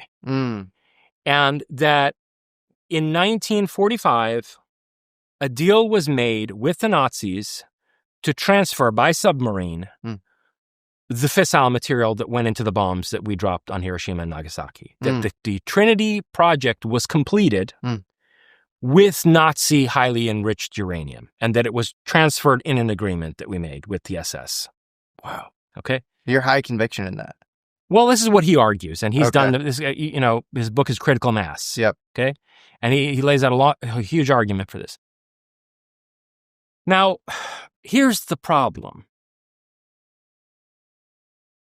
if we got our uranium from them, and by the way, he also makes the argument that the engineering of the plutonium bomb was completed with Nazi assistance. Okay, so if we got our, uranium and additional technical expertise for completing our nuclear weapons from the Nazis, and if there are two reports of Nazi successful nuclear tests in 44 and 45, why weren't these weapons used by the Nazis? It's a great question. Why? Well, there are a couple of different answers, and they're both really disturbing. Okay. Let me start. I don't know which one is more disturbing. Okay. So if Ronald Richter is working on fusion in Argentina in 1950, is it possible? And the Nazis had, let's say they've developed this bell that involves electromagnetic torsion of thorium and some kind of a plasma fusion that takes place inside of this device. Is it possible the Nazis figured out some other kind of nuclear reaction, weaponizable nuclear reaction, besides fission? And is that related to why Ronald Richter was promising fusion bombs to Juan Perón, which he never delivered? Interesting. I didn't know he was promising fusion bombs. Yeah, he was promising nuclear weapons and this is why the IAEA went down there. Fusion bombs. No. Well, okay, he's working on fusion, and he's promising nuclear bombs to Perón. So we may assume from those two data points that he's promising fusion bombs. Now, we only developed fusion bombs. And hydrogen bombs are fusion bombs. Exactly. But here's the interesting thing, is that we developed hydrogen fusion bombs in the 50s. And this is 1950. Ronald Richter's down there. So it's relatively the same ballpark time frame. Yeah, okay? Edward Teller and Ulam, that design was 52. Yeah, but here's the thing. Our hydrogen bombs use a fission trigger to create a fusion reaction. What if the Nazis figured out how to create a fusion reaction without a fission trigger? It would be extremely useful because the radioactivity of a nuclear explosion comes from the fission trigger. The neutron bombardment that, well, first of all, immediately disrupts like a whole, our whole organism, and then also irradiates all the fallout that comes down on people. That neutron bombardment is from the fission reaction, not from the fusion. So if you could create a fusion reaction without a fission trigger, you'd have a clean nuclear bomb. An extremely high explosive force, but no radioactivity. So your troops could move into that area and occupy it immediately. Really? You see? There'd be no radioactivity. No radioactivity. It's the opposite of a neutron bomb. So a neutron bomb is engineered to maximize neutron bombardment. This is an aneutronic fusion bomb. If the Nazis developed that in 1944 to 45, atom bombs would be like matches for them. It's child's play. So they would be willing to trade that for something else, like maybe the, mass assimilation and, amnesty for Nazi scientists, like maybe incorporation of their entire SS spy network in Eastern Europe into the CIA. like perhaps the transfer of a huge amount of funds, wartime loot, to Argentina and other places, that they made a deal and gave the matches to the Americans. They kept the fusion bombs for themselves. You don't think they'd just vaporize large swaths of American territory and try to win? Now, this comes to the second reason, okay? Which is even more disturbing. Okay. All right. And I almost apologize for how disturbing this is. No. Okay? But people need to really think about this, because I think we're still inside this spider's web, and it's responsible for a lot of the deception, misdirection around the disclosure conversation today. Okay. So you have to take seriously this claim on the part of the Nazi leadership that they wanted 1,000-year Reich. Okay? 1,000-year imperium is no joke. Americans have a very hard time with this, because this country was born yesterday in historical terms, okay?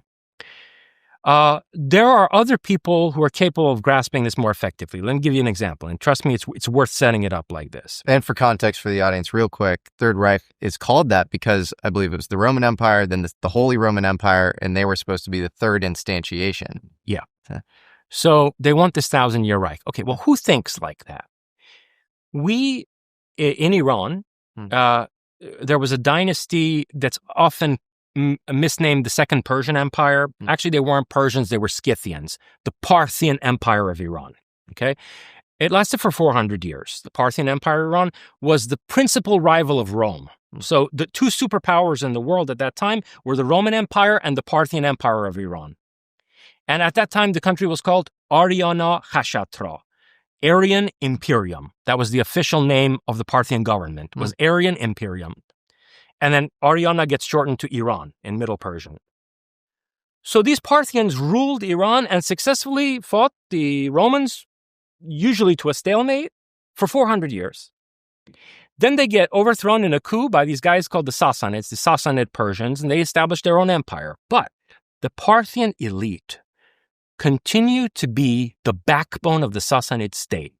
The feudal houses, the Parthian feudal houses, serve the Sassanid state and protect it the way, like in Game of Thrones, you have all the main houses in Game of Thrones, and they're like serving, what's that place? You know, the capital, whatever it is, right? In Game of Thrones, where's that place? I forget. Anyway, the Lannisters are there, and like all the other feudal houses are serving them, right? Yes, yeah. So get this. The Parthians rule Iran for 400 years directly. Yeah. They continue to rule Iran secretly for another 400 years under the Sassanids. They're the backbone of the Sassanid state. In the end, the conflict, make a very long story short, the conflict they had with the Sassanids results in the collapse of Iran to Islam. The state security of Iran and the conquest of the Persian Empire by the Arab Muslim armies was on account of basically the tension between the Sassanids and these feudal lords. So Iran then is subsumed by Islam for a couple hundred years. Round about 850, 900, an Iranian Renaissance begins, which is misnamed often the Islamic Golden Age. 90% of the people who contributed to it in the arts and sciences were Iranians. Anyway, the Parthians are also the patrons of this. So they become like the Medicis. They become the patrons of an Iranian Renaissance for another 300 years, between 900 and 1100. So these people ruled Iran directly for 400 years, ruled Iran indirectly for another 400 years, 800 years, and then for another 300 years, they patroned an Iranian Renaissance, 1100 years. For over 1,000 years, these feudal families had a coherent political vision. That's how you need to think when you want 1,000-year Reich, okay? So if the Nazis in the modern world want to set up 1,000-year imperium, it's going to require a little bit of preparation. Investing a century in psychological warfare and social engineering to set up your 1,000-year Reich is not at all an unreasonable investment. And so my hypothesis is that from 1945 until 2045, we are in a period of preparation involving horrendous psychological warfare and social engineering by a deeply entrenched fascist elite. Let's not call them Nazis anymore because they're really not nationalists. A deeply entrenched fascist elite that controls the American deep state. So that's the second answer to why did they not win the war? No, they won the war. It's just you have to rethink what the war is. The war is a Weltanschauungskrieg. It's a worldview war. And that doesn't mean what Americans think it does. So like when we went into Germany in 1945, the American military went in there, they translated Weltanschauungskrieg into psychological warfare. And then later it became, the battle for hearts and minds, right? Psychological operations, psyops, or psychological warfare. That's not what Weltanschauungskrieg means.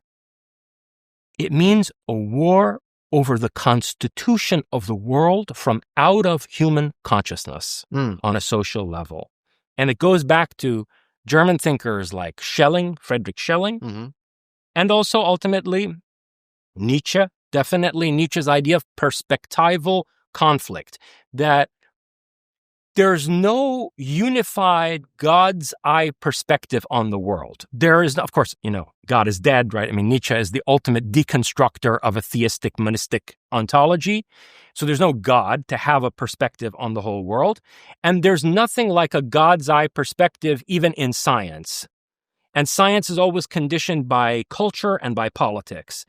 So ontologically, the world is pluralistic. I mean, William James also made this point. He wrote a whole book called A Pluralistic Universe, which if you look at the ontology of William James's radical empiricism in his book, A Pluralistic Universe, it almost completely maps onto Nietzsche's perspectival ontology. And I compared the two explicitly in Prometheus and Atlas. So you have this conflict of perspectives that brings about the constitution of what we consider to be the world. Heidegger, beginning in Being and Time and going into his writings on technology, he calls this the worldhood of the world. What makes a world of meaning for any people is not the same as how the warp and weft of meaning is brought together by another people. So there is a conflict of worlds over the earth. Different worlds constituted by, let's say, what Jung might call the collective unconscious of a particular people. And by the way, this is a point that's often, I don't know whether it's overlooked or whether it's deliberately distorted in readings of Jung, is that Jung did not believe in a single collective unconscious. Jung believed in a racially differentiated collective unconscious. And he's getting that idea from Hegel. And Hegel's philosophy of mind, Hegel talks about the spirit of different races and how the spirit of different, it sounds crazy, but Hegel even thinks that the spirit of different races can shape the world geologically. In any case, I don't know that Jung would certainly take it that far, but Jung kind of got that idea from him and he developed it to where, like, for example, he's predicted that the spirit of Wotan would erupt from out of the collective unconscious of the German people. And it did, right, in the form of the rise of the Nazis in the Second World War. So Heidegger is saying that there's a war, and very much lines up again with Nietzsche, there's a war of different worlds over the earth. So World War II is not what we think it is. First of all the deep Nazi thinkers did not see any difference between World War I and World War II. If you read, for example, Carl Schmitt, you see this. You read Heidegger, you see this. They say it's just the World War. And the World War, the Great War, never ended for us. The Treaty of Versailles was imposed on them. They considered themselves to be like in a perpetual state of war for the world. And so you have to understand the term World War in a different way. It's a Weltanschauungskrieg. It's a war over the way that the world is going to show itself, is going to come into presence, is going to manifest. It's a certain understanding of what I've called in my writings phenomenal authorization, where I've drawn a connection between three different ideas: authorship, authority, and authorization, and tried to explain how phenomena are authored and authorized in how they can take shape, and that's the most fundamental form of sovereignty, that real authority is not like the authority of a civilian government that's elected or some bureaucracy. It's who has the authority to shape phenomena into a meaningful world at a fundamental level. And the people who developed what Otto Skorzeny was the master of in Germany, namely Weltanschauungskrieg, They understood this. So it's not bizarre for these people to engage in a century of social engineering to set up then what they expect would be a 1,000-year imperium. If they had dropped whatever few nuclear weapons they had in 1944 on American cities, I can tell you exactly what the result would have been. Total war against the German people on the part of America. At the same time as they're still fighting the Soviet Union, right, who actually was the principal enemy of Nazi Germany, or responsible for most of the deaths in Europe. The Soviets are really the ones who defeated the Germans, to be honest, okay? And so they've got Stalin coming at them from one direction. Now they're dropping nukes on their fellow Germanic, fellow European Americans. Now they're going to get the Americans, interested in total war to annihilate them. Americans were also developing nuclear weapons. Best case scenario, I guarantee you, Jesse, they would not have ruled the world for more than 2 generations. Even if they had succeeded in militarily defeating America, there would have been a massive insurgency against them, the amount of arms that Americans possess personally, right? And then the amount of communist revolutionary fervor in Europe being backed by the Soviet Union, they would have faced a massive insurgency. But is the implication that there's some sort of Nazi sleeper cell undergirding American politics today, or? Fascist is a better way to put it. Fascist? Fascist, because again, and now here's another point, the neo-Nazis hate this. Mm-hmm. These people aren't nationalists. So Nazi is a misnomer. Martin Bormann is not a nationalist. Otto Skorzeny is not a nationalist. These people first of all, to begin with, they weren't nationalists. They were looking for a kind of global imperium. Okay? They used nationalism, and they used crass populism to create a power base for themselves. But you can see from how they're operating, especially after the war, from 45 onward, that they're very much internationalists. They have a global vision. But they're fascists. And do I think that there's a fascist underbelly to America? Absolutely. I think that's the deepest substratum of the deep state that controls these black projects is absolutely fascist. Now, but it was a nationalist movement. I mean, you had Wagner was very, very popular, of course, Otto von Bismarck, and you had this resuscitation of all this kind of German national pride. Remember what we were saying about monumental history earlier? Mm-hmm. You need to monumentalize history if you want a substantive forward development. So if you want to create a 1,000-year Reich, you need a lot of cultural material for that. But I would hardly say that, at least among the leadership of this movement, that they were sort of like xenophobically German. No, they loved all kind of European civilizational heritage, and they were interested in the Aryan, heritage of places like Iran and India as well. They even sent people to Tibet to get the Tibetan scriptures. Yep. So they sent them to Mount Kailash, and they were looking for the Holy Grail. Yeah, they were interested. They had a very broad and deep conception of what they considered the Aryan heritage. Okay? Yep. It was not nationalistically German. They used the German nationalism to rile up masses and build a power base. So, do you think there was some Nazi non-human intelligence or alien connection going on? I mean, this guy Peter Levenda, for example, who writes a book called The Unholy Alliance, where he talks about, we talked about last time, Nordic alien beings. Do you think that there was some sort of alliance between them and the Nazis? Because I guess that sounds quacky, but I'm almost even more likely to believe that than the idea that the Nazis writ large just threw their lot in with the U.S. and sort of stopped fighting and made some, really long time horizon calculated decision to perpetuate the Third Reich through some sort of sub rosa ruling of their greatest adversary. Like, I agree with you. No, I agree with you. The regime that would do that wouldn't fail and fight a two-front war with Russia and then, destroy themselves, right? Yeah. Well, they're not mutually exclusive. Okay. Do I think that they were in contact on some level with people who they knew would in some way affirm and complete this project they were taking a great risk to forward? Yes, I think so. And there we need to look at these claims about the Vril Society and the Thule Society. So there are these claims that there was a group of mediums, I think mostly women, who were engaging in telepathic communication with basically a group of supermen. And that these supermen were sort of helping these occultists with both like geopolitical machinations and scientific breakthroughs. I haven't been able to find any evidence of an independently existing Vril society.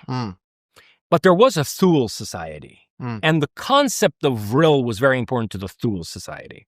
Vril is this idea that Sir Edward Bulwer-Lytton wrote a book about in 1871, I believe. The Coming Race. Yeah, and by the way, this guy's biography is insane. You should What's his deal? look at Edward Bulwer-Lytton. At one point, he was offered the crown of Greece, and he declined it. Really? Yeah, they offered it. He was a British gentleman. Yeah. British aristocrat, super aristocrat.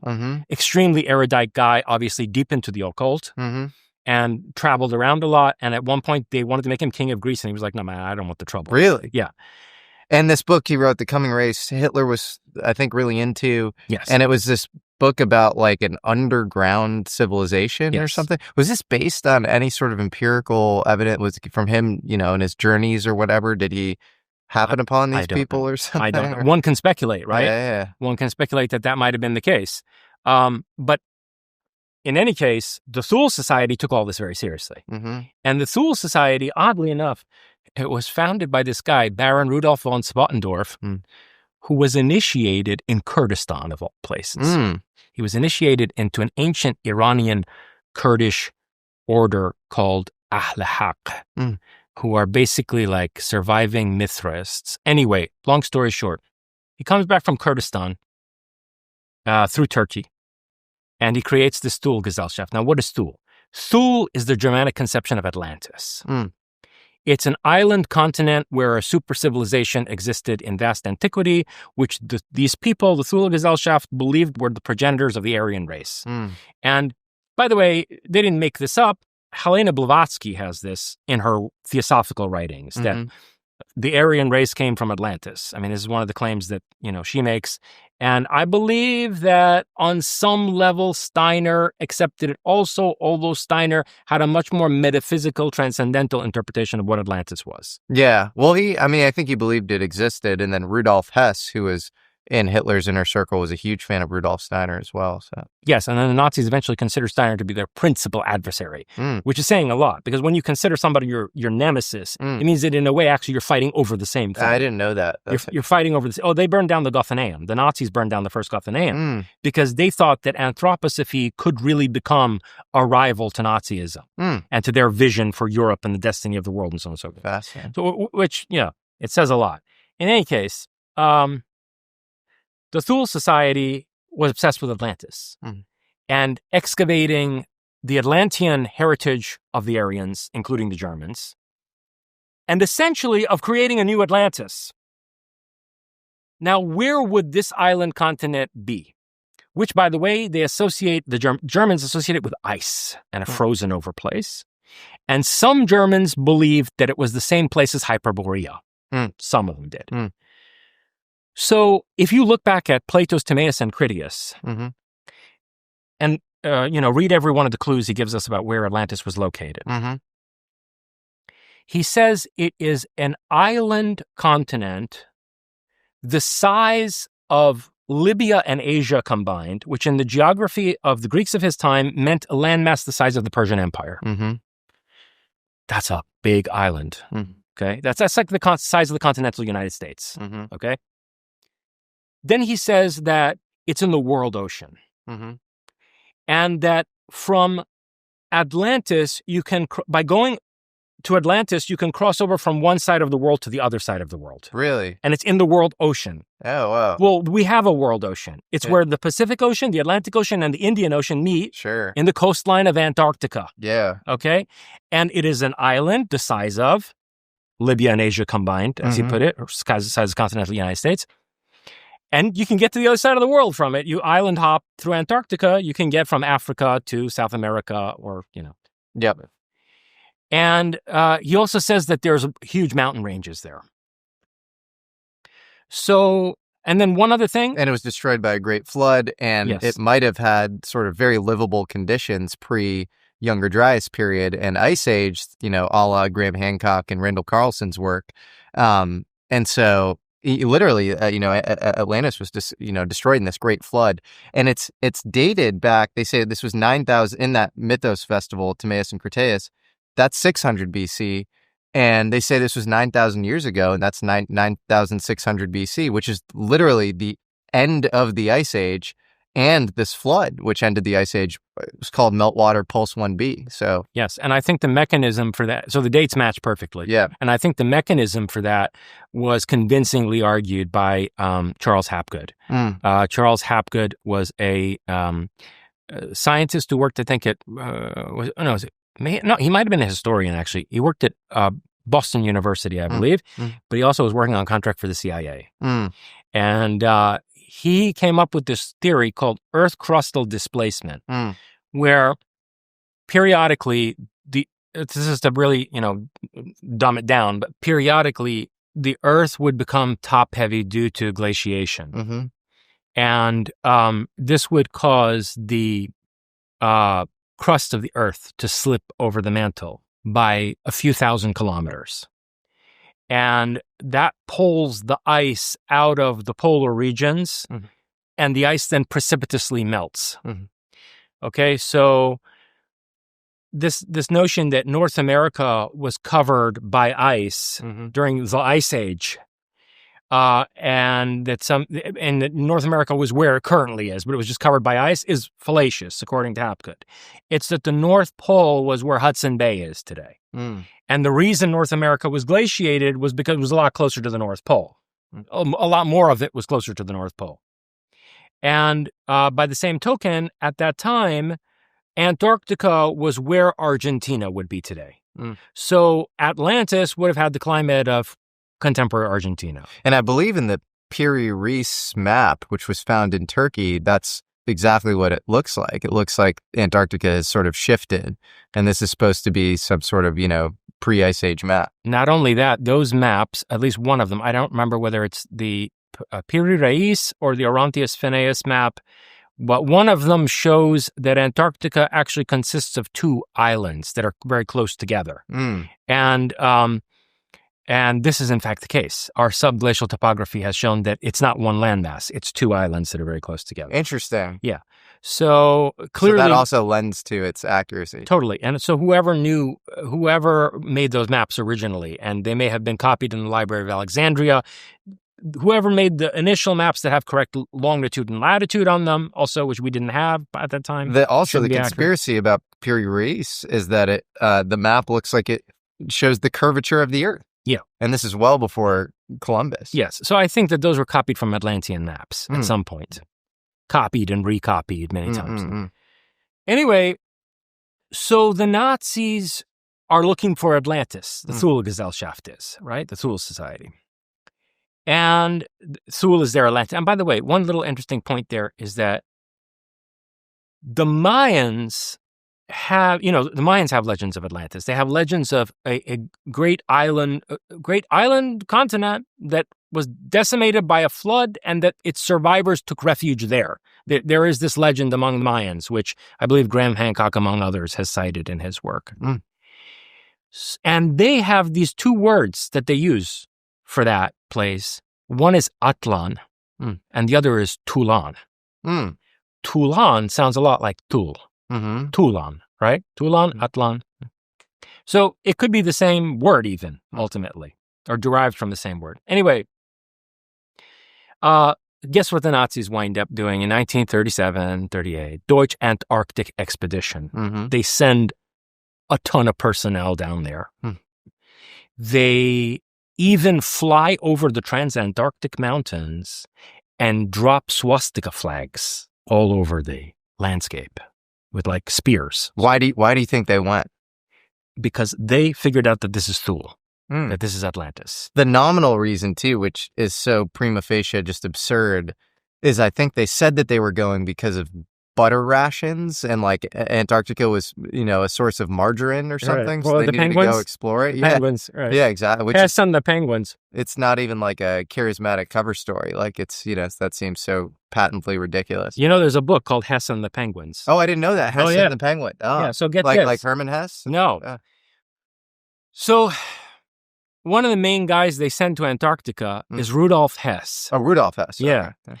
And this Rudolf Hess, who they send to Antarctica, a few years later, takes a secret, unauthorized flight out of Germany, lands in Britain in a field, is met by British officers, and he says, I have orders to meet with Winston Churchill. What? And they go to Churchill, and they say, sir, Hess is here, he flew up on an unauthorized flight here. And Churchill said, I don't want to see him, throw him in prison. We're going to interrogate him. So then they interrogate Hess, and he says he had orders to secretly come to Britain and make not just a peace overture, but an alliance proposal to 30 members of the British Parliament who were favorable toward Hitler. So at this point, when Hess had made this flight, I believe Hitler had made 3 peace offers to the British, including an offer to ally together and to have basically the British Royal Navy and the Nazis become collaborators on a global scale.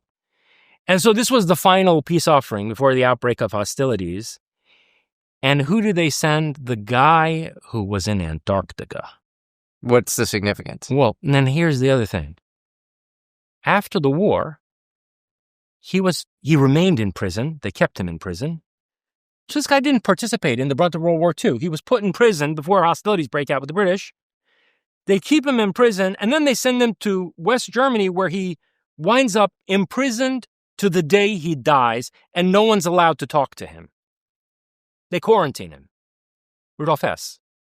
Number one, why keep him in prison? What did he do? I mean, he went to Antarctica, came back, tried to make peace with the British. This guy wasn't involved in the hostilities. Why even put him in prison? Number two, why quarantine him and not allow people to talk to him? And keep him there until the day he dies? What did Hess know? What did he see in Antarctica? What did he want to tell the British? That's an interesting question. What do you think? About Atlantis. You think so? Yeah, I think that they got there and they came there with the express purpose of excavating what is there, what they believe to be there, and I think they found it. And there's a very interesting story that was told to Linda Moulton Howe by a Navy SEAL who claimed to have been tasked with a mission in Antarctica. And he said that not far from McMurdo, they discovered a huge, like I don't want to make up a number. It was very large. Black stone octagonal, highly polished black stone octagonal structure sticking out like 18 feet above the ice. And they found the doorway to this thing, and the doorway was like 20 feet by like 20 feet. And it slid open to reveal this octagonal, huge chamber that was illuminated. It wasn't clear from what light source, with this pale greenish hue. And they started to investigate, and they found that this complex consisted of one octagon underneath another. Oh, very important point. The door to the facility had a Schwarze Sonne inscribed on it.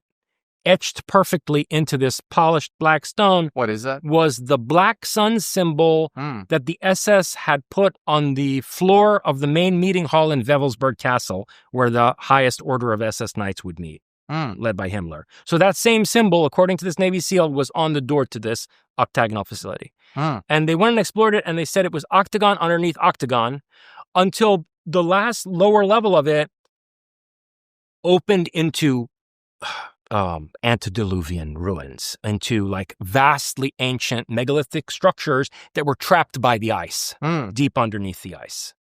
So it's like something that was built there to give access to this, these, I don't know, the ruins of Atlantis, whatever. And I think the Navy SEAL also said that they found another way to get down there to the bottom of this, pancaked octagonal structure by taking submarines under the ice, U.S. submarines. So they found another way around to get to the same point and surface the sub inside this pocket where, like, the octagonal structure met the ruins that are trapped in ice. So that's an interesting date. Now, Linda Moulton Howe has been fed disinformation by various people, like Richard Doty and so forth. So who knows, like, whether this account from this Navy SEAL is more disinfo or not. Are there any other corroborating stories?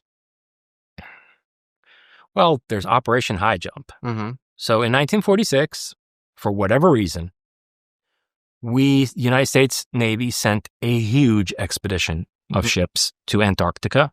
Mm-hmm. And it's worthy of note that this happened immediately after we intercepted Nazi submarine traffic going to Argentina, right around Patagonia. Mm-hmm. Okay? So we intercept these German submarines, and then Operation High Jump is fielded, and Admiral Byrd goes down there with a huge contingent, and they're supposed to be there for months studying Antarctica or whatever. And they come back in very short order, badly damaged, many ships lost and personnel lost to whatever catastrophe. It's not entirely clear. I mean, they blamed it on weather conditions. And there are these stories that, there are literally stories like press clippings that when Admiral Byrd stopped at Chile, I don't know if it was Santiago or somewhere in Chile on the way back to the United States at a port in Chile, he gave a statement to the Chilean press saying that we needed to prepare for a third world war in which aircraft could cross from pole to pole at tremendous speeds. Mm. So there's that. Mm. And then he was debriefed in Washington and never spoke about it again. Mm. And then I believe his direct boss, a guy named James Forrestal, who was Secretary of the Navy, then became Secretary of Defense, committed suicide in a sort of weird fashion. Suicide my ass. They threw him out a window. They threw him out of a window. Yeah, exactly. First, they sent him to a mental health hospitalization or something? It was a naval hospital in Bethesda, Maryland, and he was actually reciting, or he was writing the Sophocles poem or whatever, and he's like the mid-sentence. And his brother had just seen him the day before and said that he was totally fine and of sound mind. And then they found his bathrobe tied to the radiator, and he had jumped out the window or whatever. So the whole thing was sort of like really inexplicable and weird. I think they killed him. Do you think it was related to the Admiral Byrd stuff? It was related to Byrd. It was related to basically the creation of the national security state through the integration of American military intelligence and industrial structure with the remnants of Nazi Germany. Mm. Interesting. And then are there any other corroborating facts around Antarctica possibly being this kind of Atlantean bastion? Is the idea that like there is some sort of like Atlantean surviving remnant group that's still there? It is interesting that Antarctica is a no-fly zone as of 1957, the International Geophysical Year.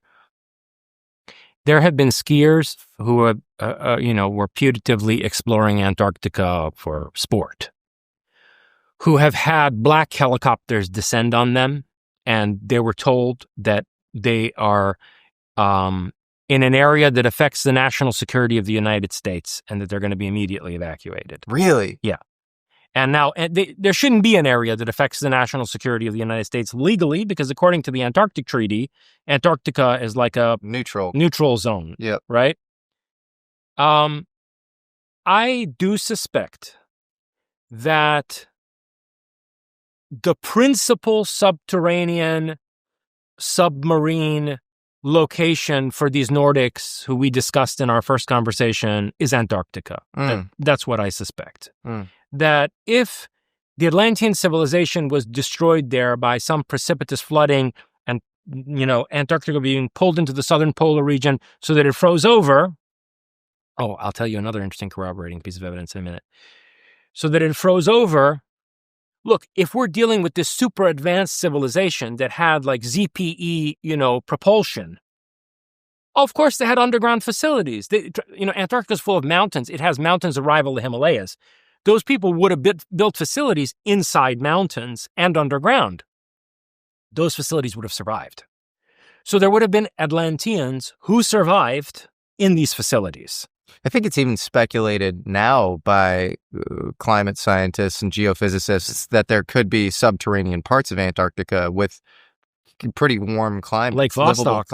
Lake Vostok is a huge thermal vent. Yeah. That's fascinating. I also think Admiral Richard Byrd, talked about pyramid, and the pyramid you can spot. Like, I have a friend who went down there, and I think he was making a documentary or something, and he saw this sort of black pyramid. There's a picture of it. I've seen a picture of it. Yeah. And it was on Google Maps, and then I think it got deleted off Google Maps or something. It was a big scandal. But like, I have a friend who's like not into UFOs at all, and like went down to Antarctica, and he can see it. He saw it. You could see this thing. Yeah. So it's like a real thing. So I don't know. It's interesting. Yes. Now, the other thing I was going to tell you is corroborative of this is that, and we got into this just a little bit in our first conversation, the flood myths. Yeah. Right? So there's a version of the Noah's flood story in every culture on Earth. Yeah. Okay? Which makes it pretty certain that it happened. There's only one myth that's different. It's the same event, but it's a different type of story. That's the Iranian version.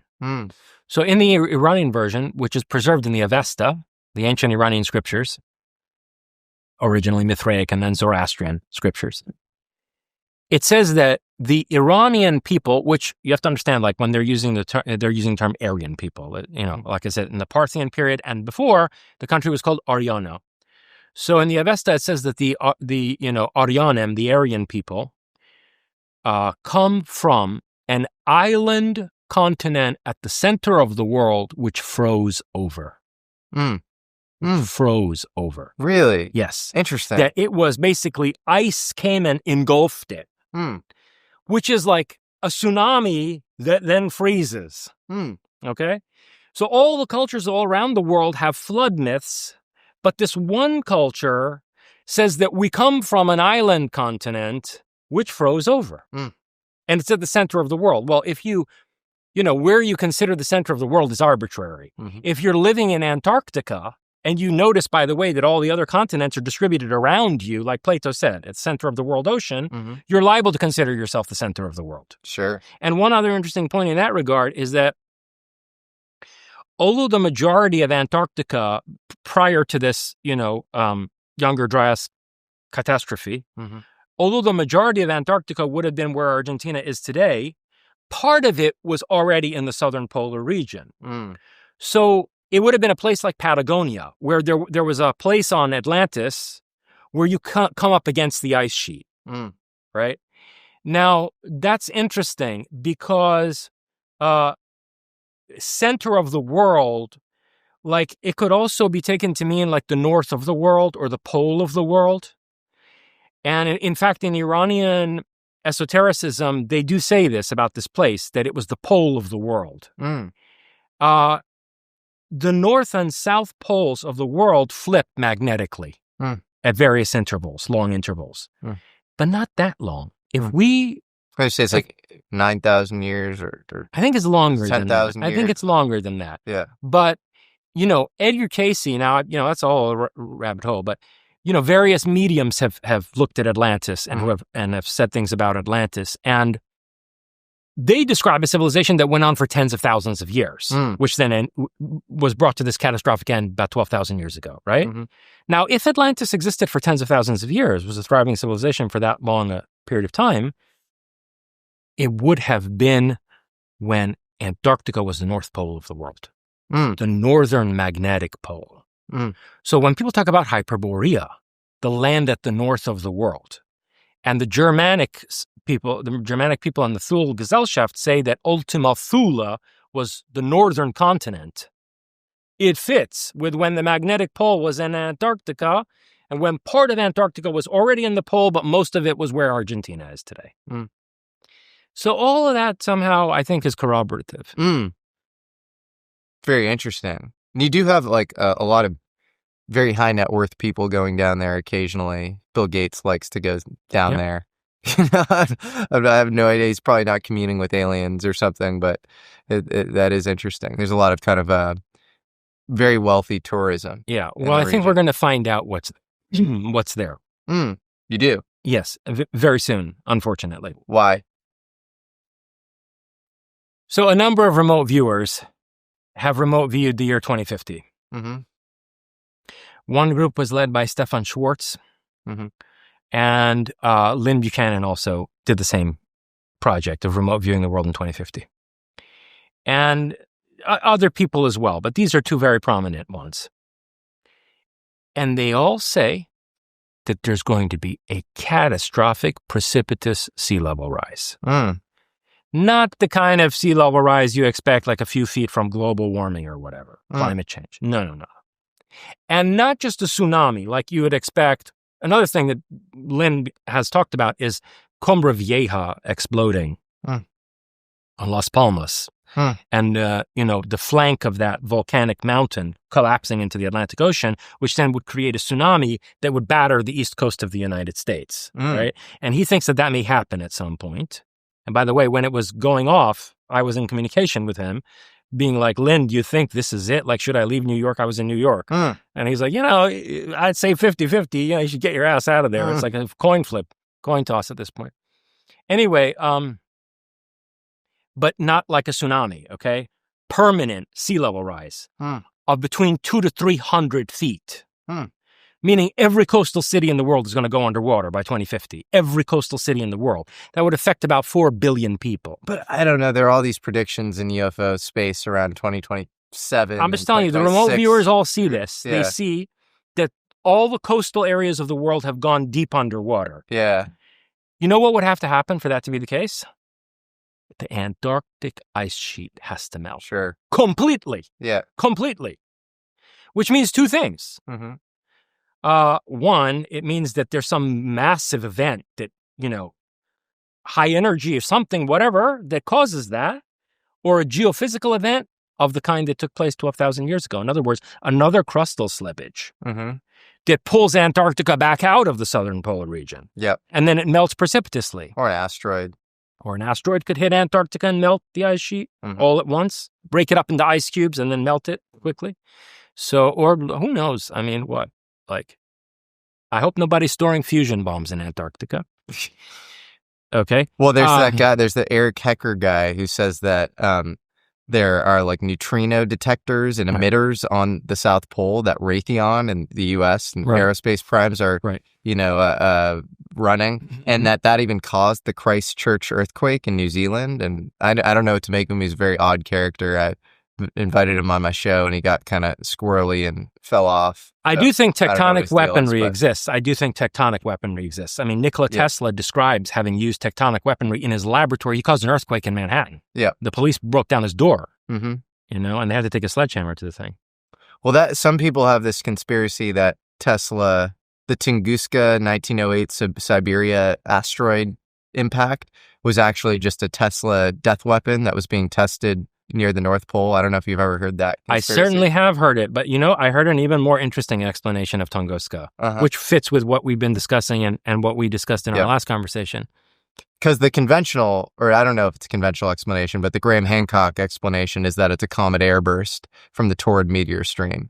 And that explains the impact with the local trees and the crater and that sort of thing. But yeah, what do you think? So one of the remote viewers, trying to remember which one it was. I can't remember right now which one. It was one of the prominent people who worked on Stargate and Grill Flame. Not like some kook. Okay, it was one of the primary remote viewers. I almost want to say it might have been Joe McMonagle, but I can't remember exactly which one it was. Anyway, he said he remote viewed the Tunguska explosion. And get this. Yeah. He says it was people in a saucer, who were escaping the civilization they come from. What? Because it was a totalitarian, oppressive place, and they wanted to leave, and they didn't know that there was an explosive timer on the thing, so that, not a timer, an altitude-based explosive device, so that if they came down below a certain altitude, the thing was going to detonate. And so it had been like pre-mined with an explosive that they weren't aware was on board. And then they found out about it. And he says they went around the planet a few times, like trying to figure out what are we going to do? Like, we can't go down. And finally they went down and they exploded. And that's what caused the Tunguska blast. This is what he claimed. I'll tell you why I find that story interesting. Because a remote viewer who I had personal contact with, another, military intelligence guy, I'll just tell you who it is. Who cares? Lynn Buchanan. Yeah. When we were having some conversations at his home, he told, and what I'm about to tell you is very relevant to all of this in a very, like, gravely political way. Yeah. He said that he was confronted at a diner that he eats at regularly by three men. And it's funny, these stories often involve three men, encounter with three men. Three men who purported to be from this Nordic civilization. And he said that there are rebels among them who consider the society that they come from to be an oppressive totalitarian hierarchy. And he said that there's something like the Underground Railroad, that facilitated the liberation of black slaves from the South into the North during the Civil War. That there's a system that they compared to the Underground Railroad to facilitate these Nordic rebels taking refuge in America, in particular, so that their children and grandchildren could enjoy the liberties of our society and escape their oppressive totalitarian system. And he said, in particular, a lot of them live in the Colorado Rockies, in small towns in the Colorado Rockies. He said this? Yeah. Really? He said these men told him this. Really? Yeah, listen to the rest of this. So he said they live in, like, small towns in the Rockies, and they pass because they look like tall Scandinavian people. I imagine a lot of their kids are on the basketball team.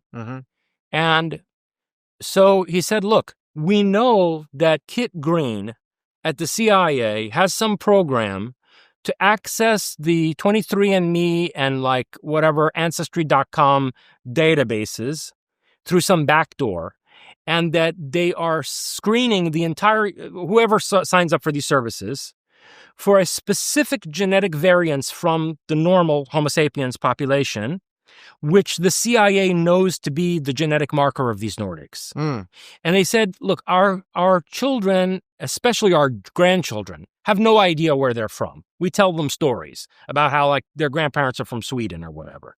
And they don't know, we just want them to have lives of peace and liberty here in America. But the CIA wants to hunt them down. And and this was why they met with Lynn. They said, would you please go back to these people and tell them we are not trying to take over your government. We just want to live here in peace and to please leave our children alone. Okay, so this is a story that he told me. And what I said to him was, look, if these people next time, and it was very interesting, he said two of them sat down with him and one of them stood next to the diner booth as if, like, he was not just on the lookout, but as if he was, like, creating some kind of a shield around the conversation.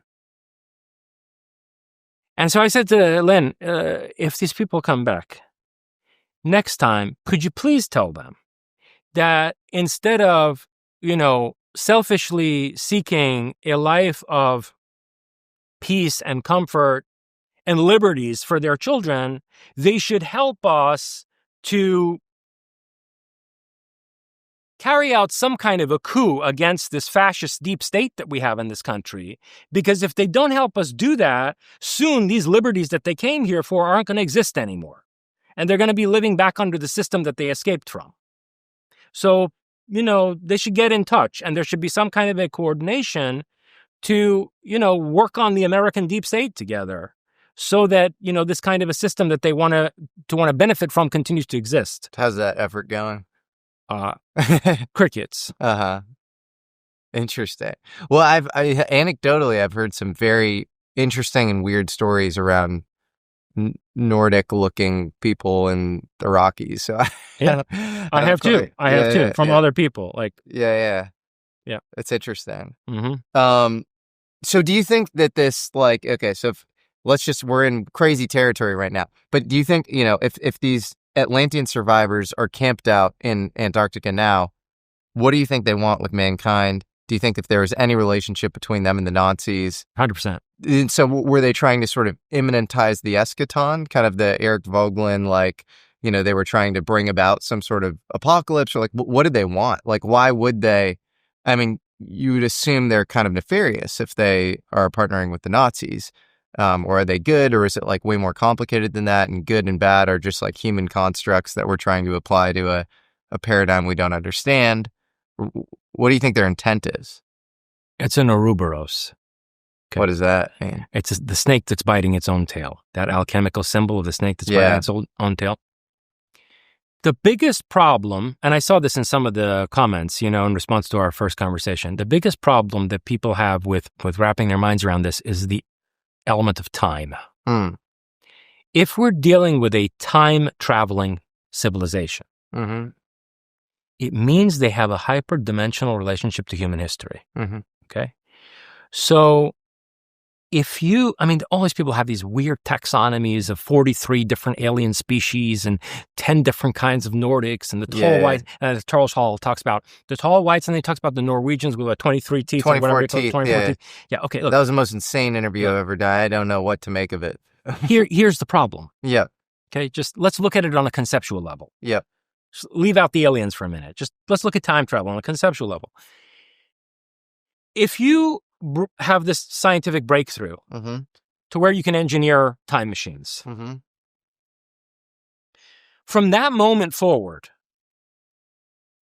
at any point in the future, you could travel to any point in the past, right? So if some group of Nordics, whether it's literally the Nazis, or whether it's a group of people with a Nordic phenotype, at some other point in history, maybe in Atlantis, maybe 100 years into the future, some group of people with a Nordic phenotype cracks time travel. That means that there are Nordics 10,000 years in our past coming from 100 years in our future. It means there are Nordics 100 years in our past coming from 10,000 years in our future. It means there are Nordics walking around here today that come from 1 million years into the future, presuming they're able to survive for that long, right? So the differences in physiognomy that we see between, let's say, the tall whites, or let's say the Nordics who could pass for Swedes, may simply be differences in evolutionary biology having to do with very long stretches of time. That we're seeing different phases of the same civilization. Now, that civilization may also have fractured, like Asimov's foundation, right? You know, where humanity's expanded into the cosmos and colonized thousands of planets. So the civilization may have bifurcated or trifurcated or whatever, okay? And we may be seeing different phases in its evolutionary biological development. But they may all have had the same origin in the same culture, that breakaway culture, Aufbruchskultur, breakaway culture that first cracked time travel. That's something that I think people have a hard time, wrapping their minds around, and will help to make sense out of a lot of the insane cases that we see. Like, I'll give you one example. Case of Reinhold Schmidt. Okay, he was this American from, where was he? Was it?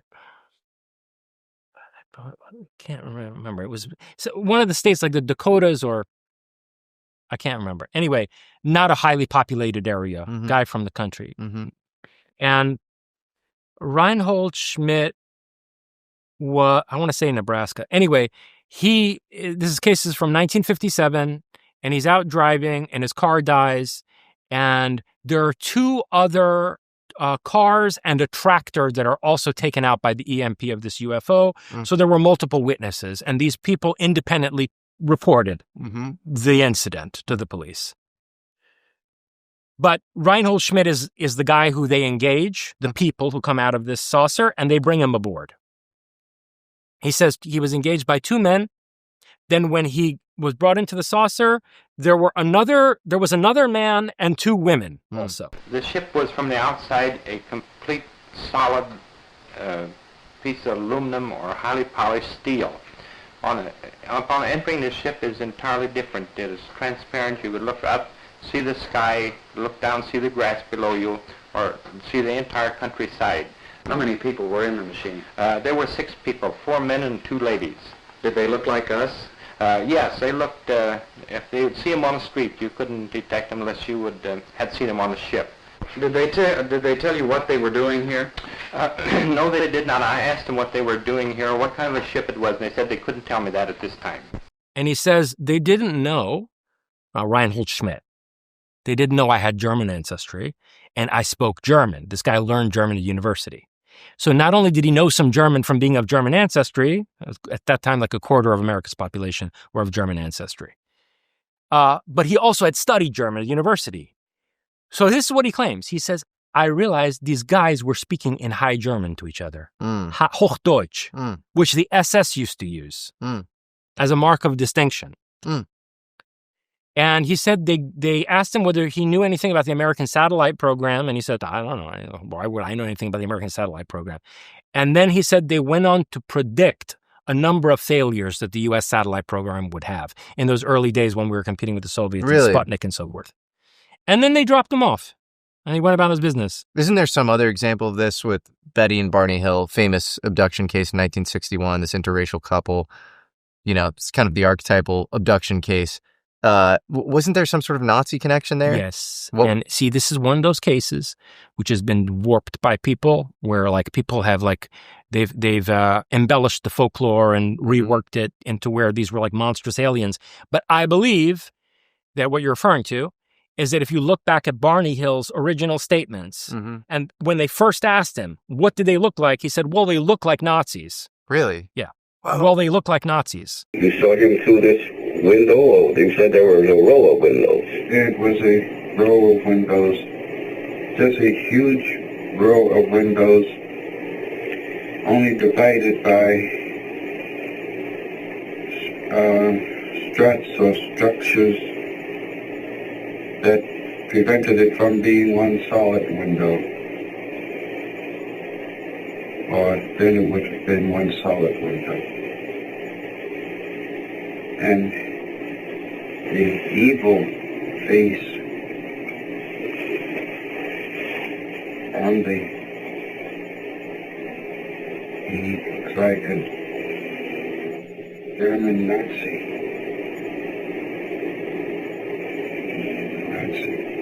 He is not. Did he have on a uniform? Yes. How many other abductions are like that where they say they look like Nazis? I haven't seen that many. Okay. But the important thing is that there are such cases. Oh, I'll tell you something else interesting in that regard. So, one of the comments in response to our first conversation was from the daughter of Desmond Leslie. Who's that? She commented to me on my ex. So George Adamski co-authored his first book, The Flying Saucers Have Landed, with this guy Desmond Leslie. He was like not a ghostwriter, but like a collaborative author, right? He would help people write books. And she reached out saying that she's the daughter of Desmond Leslie. And she said, in our family, her father always said that it was Nazis who contacted Adamski. Really? And they were pretending to be Venusians. And so he helped Adamski write this book where Adamski claims these people are Venusians and they claimed they were Venusians, or some of them come from Mars and whatever. But he said that we always knew it was Nazis. Yeah. Who were pretending to be Venusians. They had disguised themselves and created a theatrical psychological operation to present themselves as if they were extraterrestrials. This is so bizarre. But there are a couple other interesting stories. One is, Paul Mellon was one of the founders of the CIA. There's a story that he told his grandson, this guy who's still alive today, is John Warner IV. Yes. And I guess he's having some martinis with Paul Mellon. And, in his third martini, Paul Mellon says, in 1944, I was in modern day, Czech Republic. And I was, or was it Czech Republic or Czechoslovakia? Czechoslovakia. Okay. Czechoslovakia. And In the course of his third martini, he says that in 1944, I was in modern-day Czechoslovakia, and I was there with Alan Dulles. They were on some tech retrieval mission, and they were standing on top of a flying saucer. And my grandfather said, look, we were in a facility, a hangar, and we saw, a German flying disc. And I said, oh, is that the one that was cobbled together with 6 BMW jet engines? And he laughed and he said, no. And so that's a really interesting fact as well. And then Harold Malmgren, bringing it back to the top, said that the Magenta craft was actually exfiltrated from Italy via the Nazi rat lines, which people like Reinhard Gehlen were helping to kind of orchestrate. And it was by the Knights of Malta. And Reinhard Gehlen was part of this Monte Carlo group, which was this kind of elite of the elite Knights of Malta faction, which is fascinating. And this faction comprised both Nazis, people like Reinhard Gehlen, and Jews like Henry Kissinger. Yep. So that's right. And Otto Skorzeny is working with the Mossad in the early 1970s. And Skorzeny was also part of this Knights of Malta faction. Yeah. I was invited, by the way, to join the Knights of Malta at one point. Why do you think you were invited? Because you started to brush up against their... Oh, for sure. Yeah. Yeah. And I declined. Why did you decline? First of all, I was being invited to participate in some kind of initiation ritual in Malta.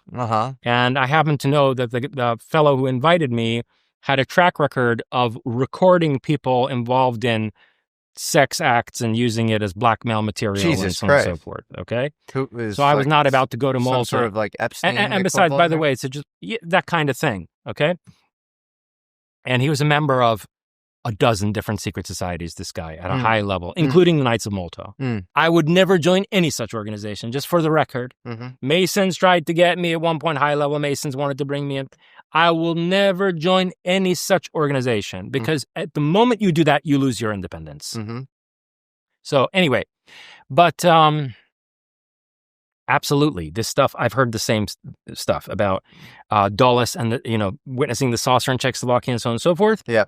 The interesting thing about Alan Dulles, which I think we briefly did touch on in our first conversation, is that, it might have been actually when we were on the phone, Alan Dulles and his brother, John Foster Dulles, funded the rise of the Nazis. Yep.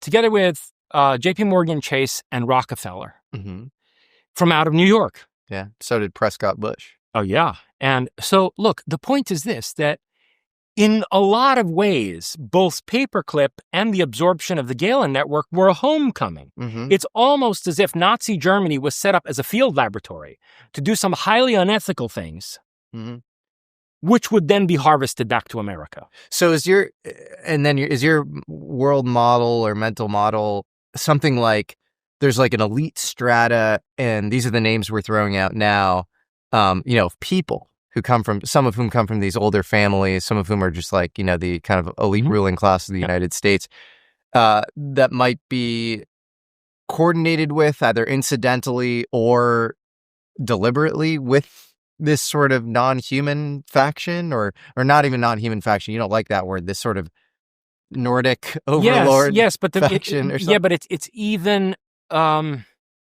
more of a tangled web than that, you see, because of the time element that I was talking about. It could be that some of these elites have had contact with these Nordics for a long time. But there's another possibility, too. It's a possibility, which, I speculatively investigate in Closer Encounters. And that's that these elites become the Nordics. That if you look at how obsessed these people were with eugenics, I lay it out in Closer Encounters at length, how many of these elites in America, in Britain, in Germany, but people think that like somehow the Nazis came up with eugenics. No, they were playing catch up. The Nazi leadership was saying like, these Americans are going to dominate the world with all their eugenics programs. We better like catch up fast. The world leader in eugenics from the 1890s until the 1930s was the United States of America. Yeah. Well, and then even they got it from people like Cecil Rhodes and, a lot of, 19th century like phrenology and that sort of thing. Yeah. Yes. But when you look back at that era, all the top scientists, the top political decision makers, federal judges, and certainly the aristocrats were ardently pro-eugenics. Yeah. Okay? Even like Margaret Sanger and people who you think these days are associated with the left and like Planned Parenthood and all that. They were ardent eugenicists. Now, if you combine eugenics, in other words, the will to create a master race, together with occultism, right? Early psychical research and cultivation of occult abilities, together with exotic propulsion technology, it converges on what the Nordics become. So for all we know, I said Ouroboros earlier, right? What's happening is that a future state of a certain culture is contacting itself in the past and reinforcing itself in the past. And trying to pull the timeline towards itself or something. To actualize itself. Transtemporally actualize itself. Yes. It's very interesting. And so do you think there would be competing factions, like the Nordics would be fighting against other possible timeline variants that want to actualize themselves? I think that's who the Asuras are. So, we have throughout all of human mythology this account of rebel gods or rebel angels who break with the program, right? And Sanskrit texts call them the Asuras. The Greeks call them the Titans. But they're in every mythology of the planet. It's always this rebel faction that exists that's trying to break free from the control system. So yes, I think so. And, I think Lynn's story is another corroboration of that there's people who don't like the program and they don't like the society they're from. But I don't know, this idea that the Nordics or whatever are this homogenous sort of, one world authoritarian, government, these sort of perfect people who've been eugenicized to no end, and then they're fighting this sort of rebel angel faction. Doesn't that feel too clean? Like, what if there are factions of the Nordics that are good or whatever? Yeah, I just don't know, Or do you think that... I think a statement that Peter Thiel made when he was being asked about the close encounter phenomenon on Rogan is very relevant. If you have faster than light travel, there's something really crazy that has to be true on a cultural, political, social level. And there may be other solutions, but I'll give you my two. One of them is that you need complete totalitarian controls. And it is the individuals, they might not be perfect, they might be demons, doesn't matter, but you have a demonic totalitarian control of your society where it's like you have like parapsychological mind meld with everybody, and no one can act independently of anybody else. No one can ever launch a warp drive weapon. And everybody who has that ability is in like a mind meld link with everybody else or something like that. You can't have libertarian, individualistic free agency. Right. And then I think the other version socially and culturally is they have to be like perfectly altruistic, non-self-interest. They have to be angels. And so the Pazolka literal thing I'd come to is the aliens, it's not that they might be demons or angels. They must be demons or angels if you have faster than light travel. Yeah, he's basically saying it's either angels or angels, demons. And that's the language you use, which I take exception to that, angels or demons, because I think maybe in a Nietzschean fashion, the moral evaluation there needs to be flipped. That the angels are the ones controlling the totalitarian, hierarchical, mind-melded, hive-minded system. By the way, and I used to teach comparative religion.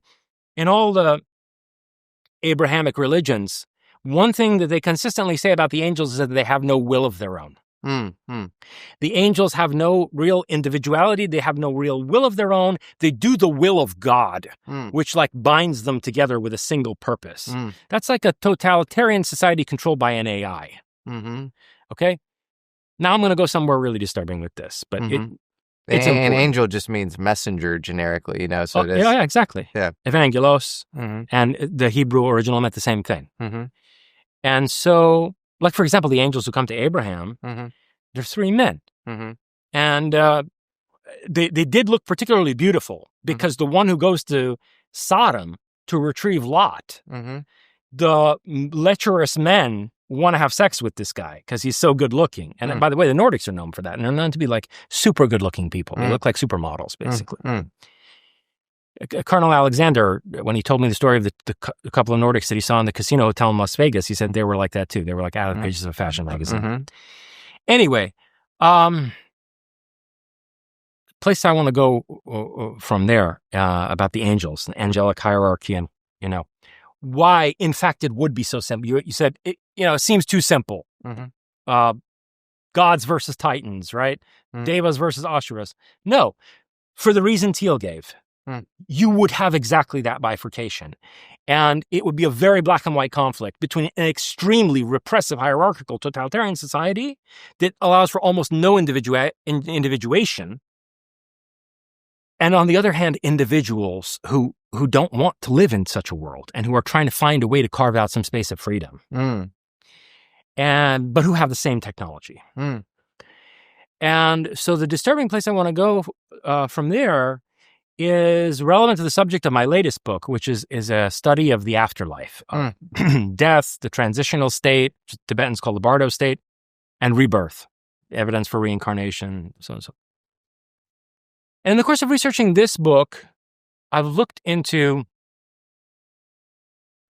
a lot of cases that are filtered out of the hippy-dippy woo-woo narrative about near-death experiences. In particular, one of the most famous is an account that Robert Monroe, who founded the, Monroe Institute and so forth, that the CIA used to use sometimes as a place to conduct advanced remote viewing.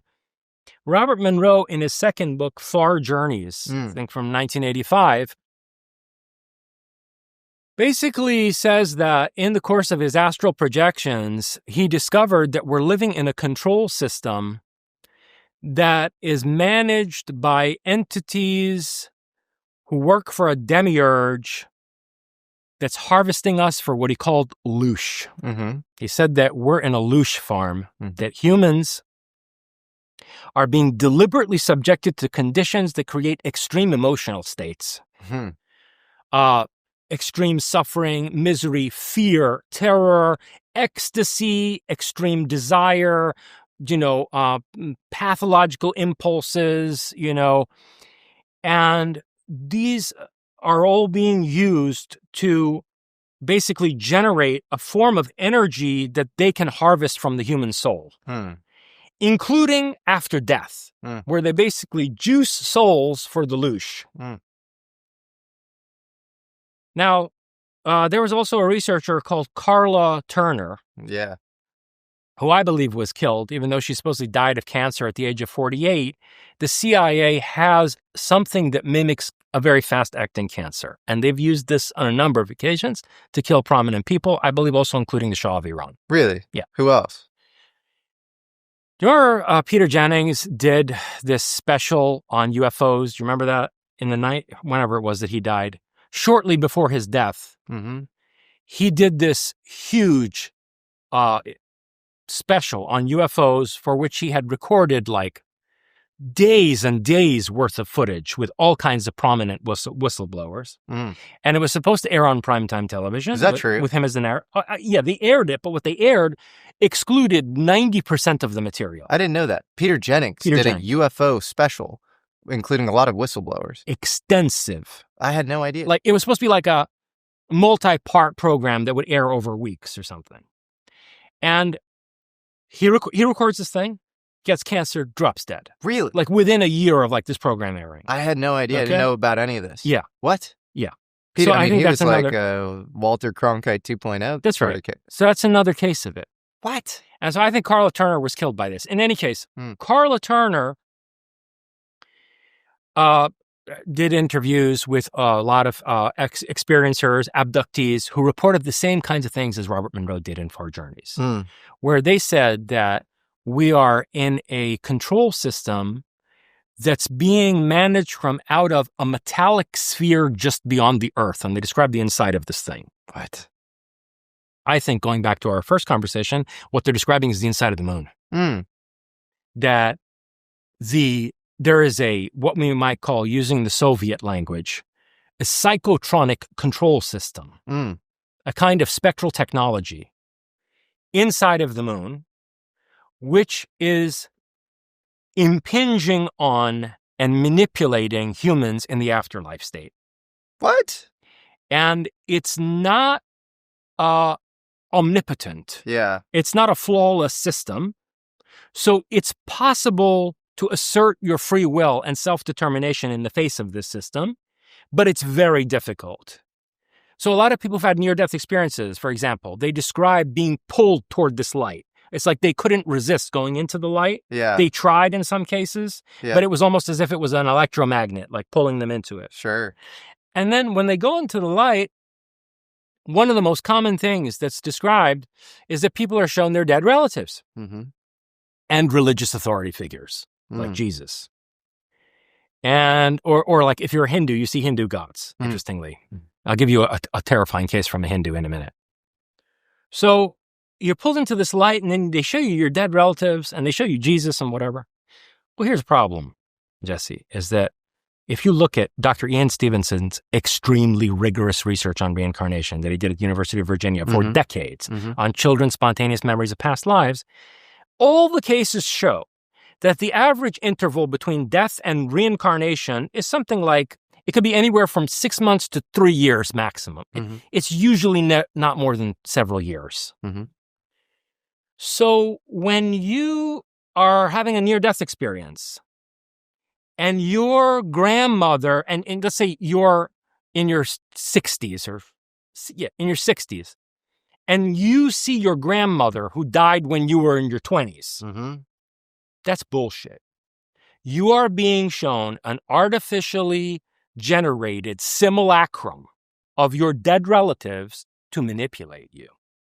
By a psychotronic technology. This is getting by a psychotronic technology. You really think that? Yes, I do. Really? And I say that as someone who was, at the bedside, at the deathbed of a couple of my relatives who were experiencing these things. When people are very close to death, they also see dead relatives come around their hospital beds. Very commonly reported. And so in the case, one case was my great aunt, or I was there while she was like describing to, not describing to us, she was having conversations with dead relatives that, the other family members knew, oh, that's so-and-so, she's talking to so-and-so as if he's like in the hospital room. And the most striking case was with my own grandmother, my Persian grandmother, to whom I owe the fact that I fluently speak Persian, because both of my parents worked when I was growing up, and they would leave me with her during the days, and she hardly spoke any English. So I learned like Persian practically as my first language in New York. So I was very close to my grandmother, and when she was dying, this exact thing happened. She starts talking to my dead grandfather. Now, my Persian grandfather died when my father was 4, okay? That guy reincarnated 60, 70 years ago. So she's talking to something that's being projected into our mind psychotronically. But how do you know it's being projected psychotronically and it's not just a function of her own old age and sort of Sure. I mean, that's the conventional skeptical response. I would say, based on what Robert Monroe described in terms of the terrain of the afterlife through his astral projections, which then other people at the Monroe Institute were able to replicate, and based on the kinds of accounts that, let's say, Carla Turner got from abductees of being taken to places that were not just like, like space alien bases. There were places where the soul was being handled as some kind of an informational matrix and or energy source.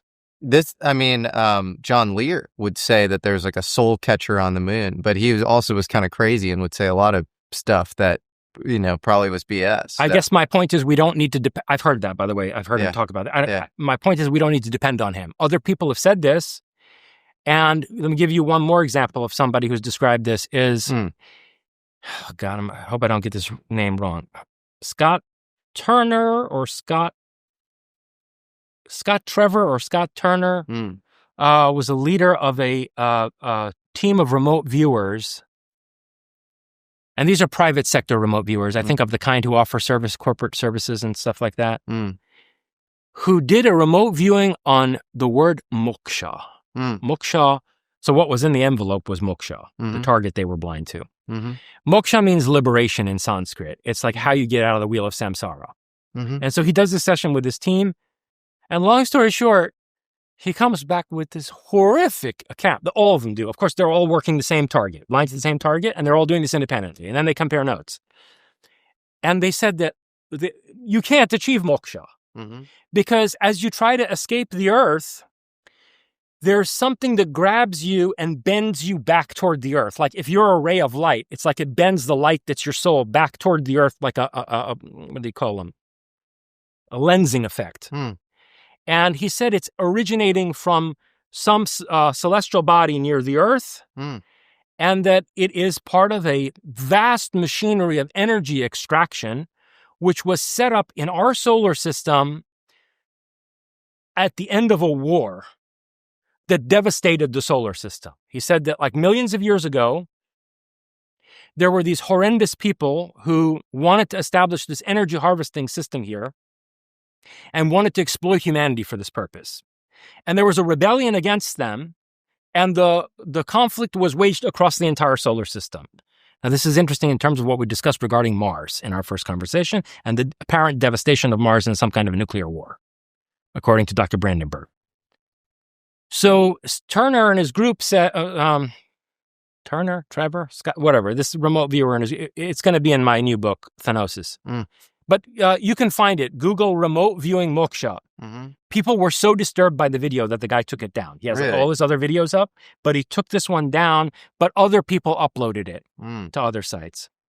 And so he says the rebels who wanted to like preserve human freedom and self-determination, didn't want humans to be harvested and exploited this way, they lost the war. And ever since then, we've been inside basically this prison where we are spiritually manipulated and harvested for our energy. When we originally described this site, it's a fence or a grid around a place. This acts as a barrier. It collects and traps people, things, or objects. This is actually an innocent planet that is being used in an unintended way. And this meters the flow and acts as a checkpoint and an access point for an external force. One viewer described it as similar to hocus pocus in a way of its energetics that the viewer wasn't familiar with. And it's occurring on a crowded planet. It's a deliberate function that acts as a cage. People have been dispersed here, and a form of perverted injustice is occurring. A third viewer described it as a large naturally formed object like a planet that acts as an animal pen. This is a refugee camp tucked away out of sight, and a magnetic force. It stirs, agitates, and it works in a cylindrical manner, like clockwork over a long expanse of time. In my session, my work described a planetary system that's extremely crowded and jammed. Ghostly voices are flooding into this place, and it's incredibly harrowing for them. It's a bone-chilling experience. As a viewer, when I remote viewed this, I had descriptions that it made me upset in the session. It elicited contempt for what was going on at the site. But the activity at the site was this concept of a net that's been spun, and it's an operation of catch and release on a grand scale. So there's a massive grid that exists around this planet, and it acts as a checkpoint, a waypoint or rest stop where souls are drained, and then that in turn energizes something else. That's so depressing. I mean, is there any aspirational streak within that? Do you believe in God? Do you think I believe in Prometheus. Okay. In other words, the reason that Prometheus has become such a central archetype to my philosophical project is because if you look at the structure of this myth, it encompasses all the major elements of most religious belief systems, but in a way that's empowering to humanity. So for example, in the Promethean myth, we're not created by Yahweh or by Enlil or by whatever celestial tyrant wants to loosh harvest us.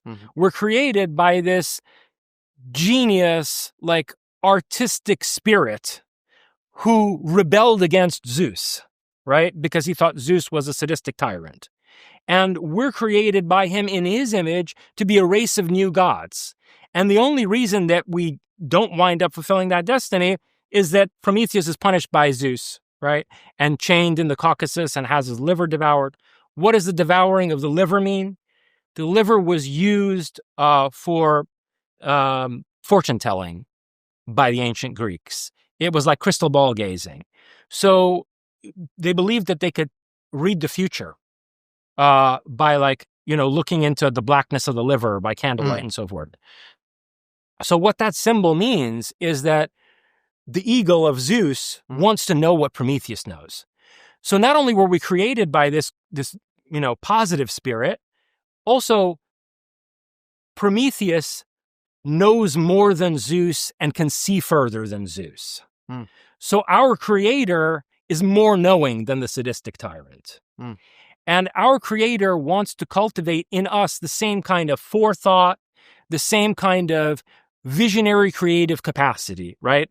In Aeschylus's writings and in various Greek texts on Prometheus, it's very clearly understood that the fire that Prometheus stole from the forge of Hephaestus and Olympus and brought to humanity is a symbol of techne. Techne meaning both craft in the sense of the arts and craft in the sense of technological science, where we get the word technology from. So it's a means of human empowerment, right? But wouldn't you say a lot of modern technological progress is not empowering at all, and in fact, it sort of clamps down on human flourishing? And so, like, you have, the American Prometheus would be Oppenheimer and created, a nuclear bomb. How do you know he didn't give us the means to defend ourselves, right? Why are these Nordics obsessed with disarming us of nuclear weapons? The only defense that we would have against such a civilization, if indeed it's lording over us, is precisely our nuclear arsenal. So you think, but then couldn't you sort of, if you really had like 360, control over the world, wouldn't you be able to sort of like pit people against each other? I mean, in a world of mutually assured destruction, you end up with this kind of weird, like holding pattern of geopolitics where tensions are rising, but people themselves are sort of, in these sort of Orwellian, farmhouses or something, and they're sort of withering away. And so that doesn't seem particularly empowering. Maybe a short and quick answer to that, but then I want to answer your bigger question. Or even information technology might be better. I want to answer your bigger question about the misuse of technology, but just quick short answer to that one. I think the reason that we destroyed the Soviet Union, which I consider the worst mistake ever made by the United States. Why do you think that's the worst mistake? Is because the Soviet Union and the United States could have and should have and would have eventually combined their forces against these Nordics. I think that what John F. Kennedy wanted to do and what his brother RFK was going to resume as policy was an alliance with the Soviet Union. After all, remember, we had fought the Nazis together with the Soviet Union. Was an alliance with the Soviet Union where we would both go to the moon together, and if necessary, we would both defend the freedom and independence of humanity using nuclear weapons together against this threat. And as bad as some people think communism is, I mean, I'm no fan of communism, but look at the Soviet cosmism and how progressive it is. But JFK was trying to defang the American nuclear arsenal. So if he actually viewed the Nordics as some sort of threat, he was trying to disarm. In no way do I believe for a minute that JFK would have been one of these total nuclear disarmament people. I don't buy it. You don't think so? I don't buy it. I think he would have built an alliance with the Soviet Union where our respective arsenals are not principally aimed at each other, but remember, going back to Ian Fleming and Spectre, I think JFK figured it out, or had it told to them by Eisenhower, that there's this third power in the world.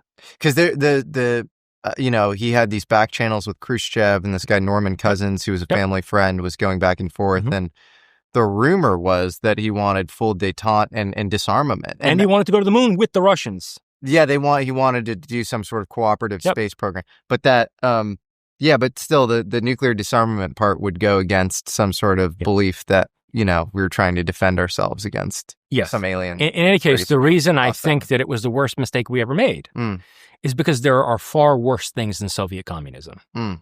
And Nazism is one of them, in my view. That kind of, SS fascist mentality, it's worse than Soviet cosmism and like what Konstantin Tsiolkovsky wanted for the future of mankind. I mean, in my view. Well, I think the Tsiolkovsky stuff is interesting, but this communism, both are horrible, but communism killed more people. I know. And way more globally. Yeah, and that's not necessarily the measure of the ethics of a system. Okay. Like, for example, I don't want to linger on this for a very long time, but I'll give you very short. Okay. Yeah. Suppose that the Islamic State of Iraq and Syria had metastasized and we weren't able to contain it. And that, let's say, they succeeded in toppling the Saudi royal family. And you saw recently how Saudi Arabia and Pakistan made this strategic alliance where now Saudi Arabia is protected by Pakistan's nuclear weapons. And besides, it's been rumored for years that Saudi Arabia paid for Pakistan's nuclear weapons to be developed. So they have Saudi barcodes on them. So suppose ISIS succeeded in taking over the, Riyadh and then subsequently Mecca and Medina. And then they wind up with Pakistan's nuclear arsenal. And we get this metastasizing Islamic State in the world, right? Well, you know what? It would be necessary to go to war with that thing. And a lot of people will be dead as a result of that. Now, is that because of the evils of American liberal capitalism? No, it's because we had to deal with a very difficult problem. Okay? And we would be doing it to defend human freedom and progress. From their own perspective, the Soviets considered themselves to be the standard bearers of liberation from oppression and progress, including scientific and technological innovation, against forces of regression and tyranny, right? And, to give them some credit, look, they put women in space before we did, okay? So I think that, this decision to dismantle the Soviet Union was horrendous, and I think it was very deliberate. And guess who was behind it? Well, a principal figure, behind the death blow. Because look, it's one thing to keep them as an enemy. It's good to have them as an enemy. You want to have good rivals. Who would you say is behind? We have a shit rival today. China is a shit rival to have. Because it is a collectivistic, hive-minded, Confucianist, regressive, traditionalist society, fundamentally. It's no longer Maoist, by the way. You know them. It's morphed into some kind of national socialism that's extremely Confucianist and collectivist. That's a shit rival to have. You want to have a rival that makes you the best you can be. And the Soviets were that. We kept each other on our toes. Yeah. Now we're in all these sort of bad games, local games with the Chinese, where it's like the AGI race. Right. You could say the modern academia in the U.S. is kind of like the Confucian bureaucracy or something. I think a lot of people care a lot about IQ and genetic engineering, which is, probably not the race you want to be running or whatever. You could think of social media in the U.S. as like a version of the social credit score or something. So there are a lot of these weird analogs that, it's not great. And then in kind of the COVID paradigm, like they have a surveillance state and then it's like, now we have one. And, so the Soviets were a good rival. They were a good rival. We should have kept them. As that. Instead of like this retarded traditionalist Russia that we have now, neo-Orthodox czarist system under Putin. This is a disaster. And it was done deliberately. And who dealt the death blow? George H.W. Bush, whose father, Prescott Bush, was one of Hitler's men in America. Okay? So... And, of course, he was the head of the CIA. George H.W. Bush was one of these American presidents who actually had full access to the UFO file because he had been briefed when he was deep in the deep state.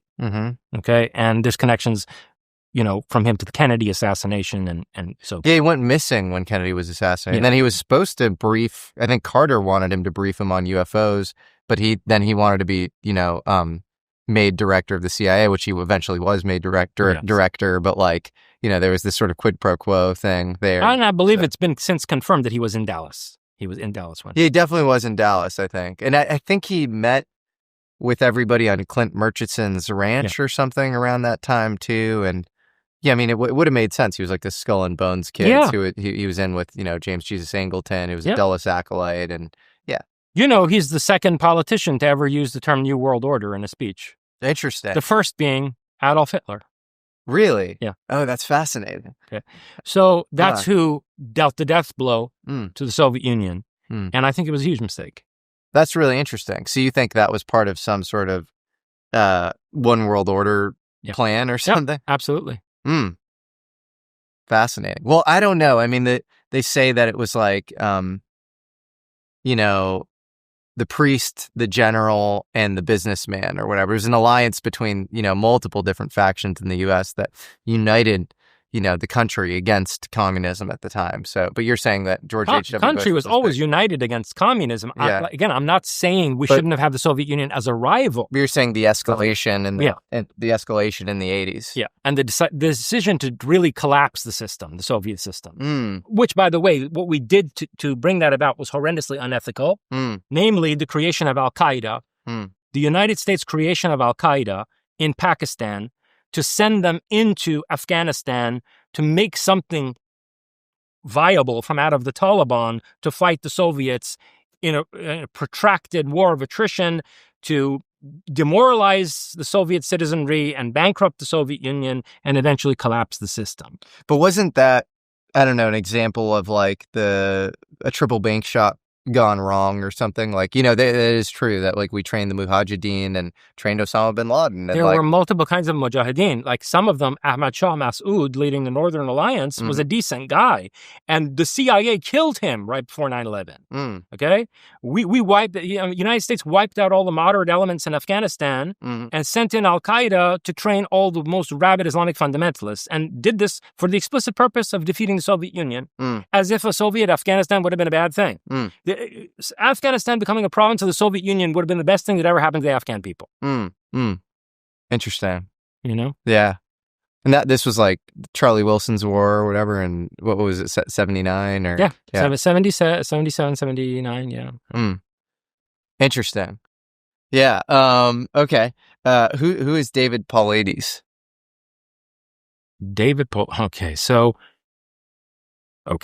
Well,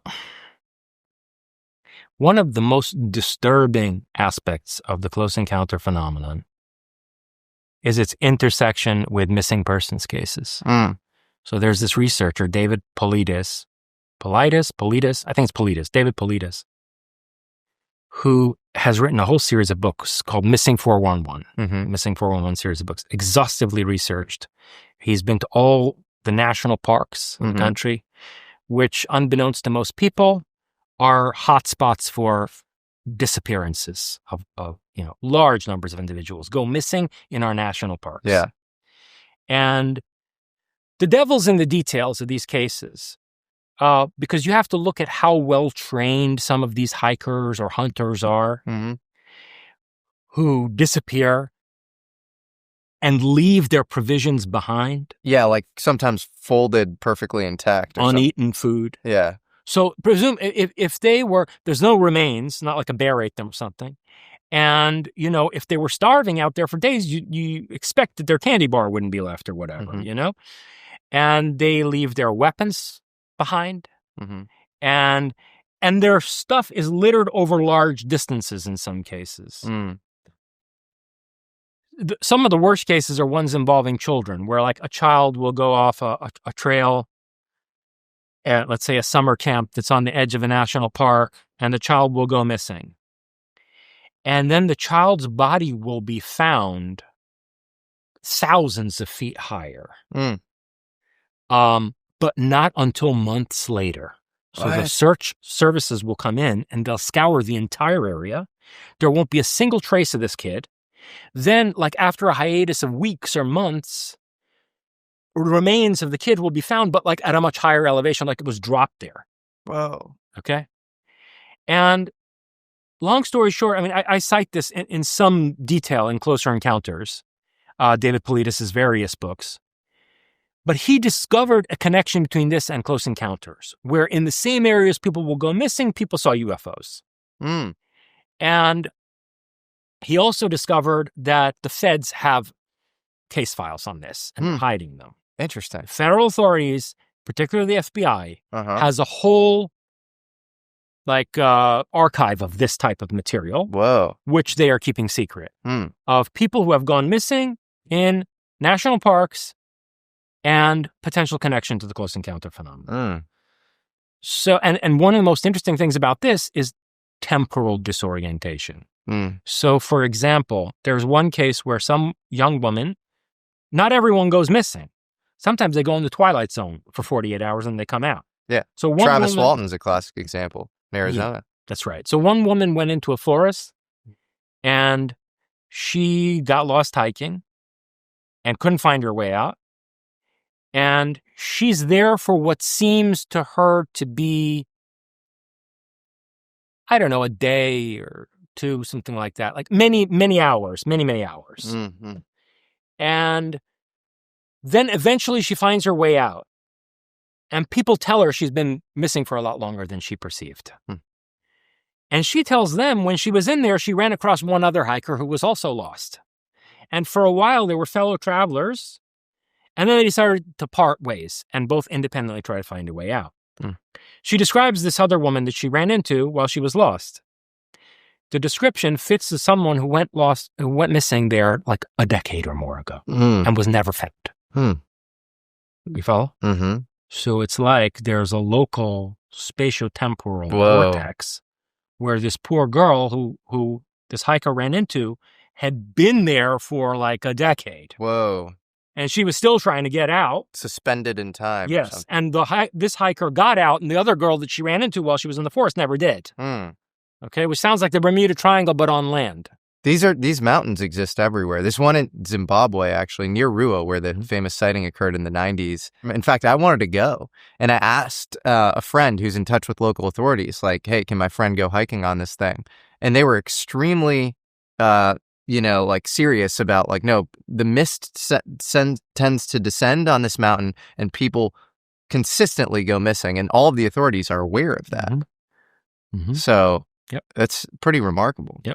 And so you think it's some sort of like transtemporal suspension area or something? And the other thing that's consistently reported in these cases where the person is found eventually, or they can make it back out of the pocket. Yeah.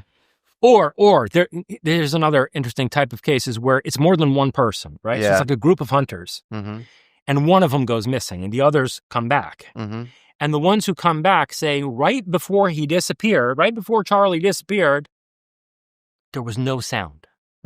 All the insects went silent. It was like we couldn't hear a leaf moving. Whoa. Which is exactly what people describe around UFOs. Yeah. And there's also often like almost like a local inertial reference frame that's different. And there's like time warping involved. Like Travis Walton was fully shaved and he came back 4 days later with a full beard. Yes. And so there are things like that, or the trees tend to grow faster around, the UFOs. Which goes back to what we were talking about in terms of the bell. Yeah. And what they encountered, Yeah, well, these places seem like kind of vortexes, energy vortexes or something. Mount Kailash is an example. I think Sadhguru went and said that his fingernails grew faster on the mountain or whatever. There are a few of these all around the world. Sedona, Arizona is a classic example.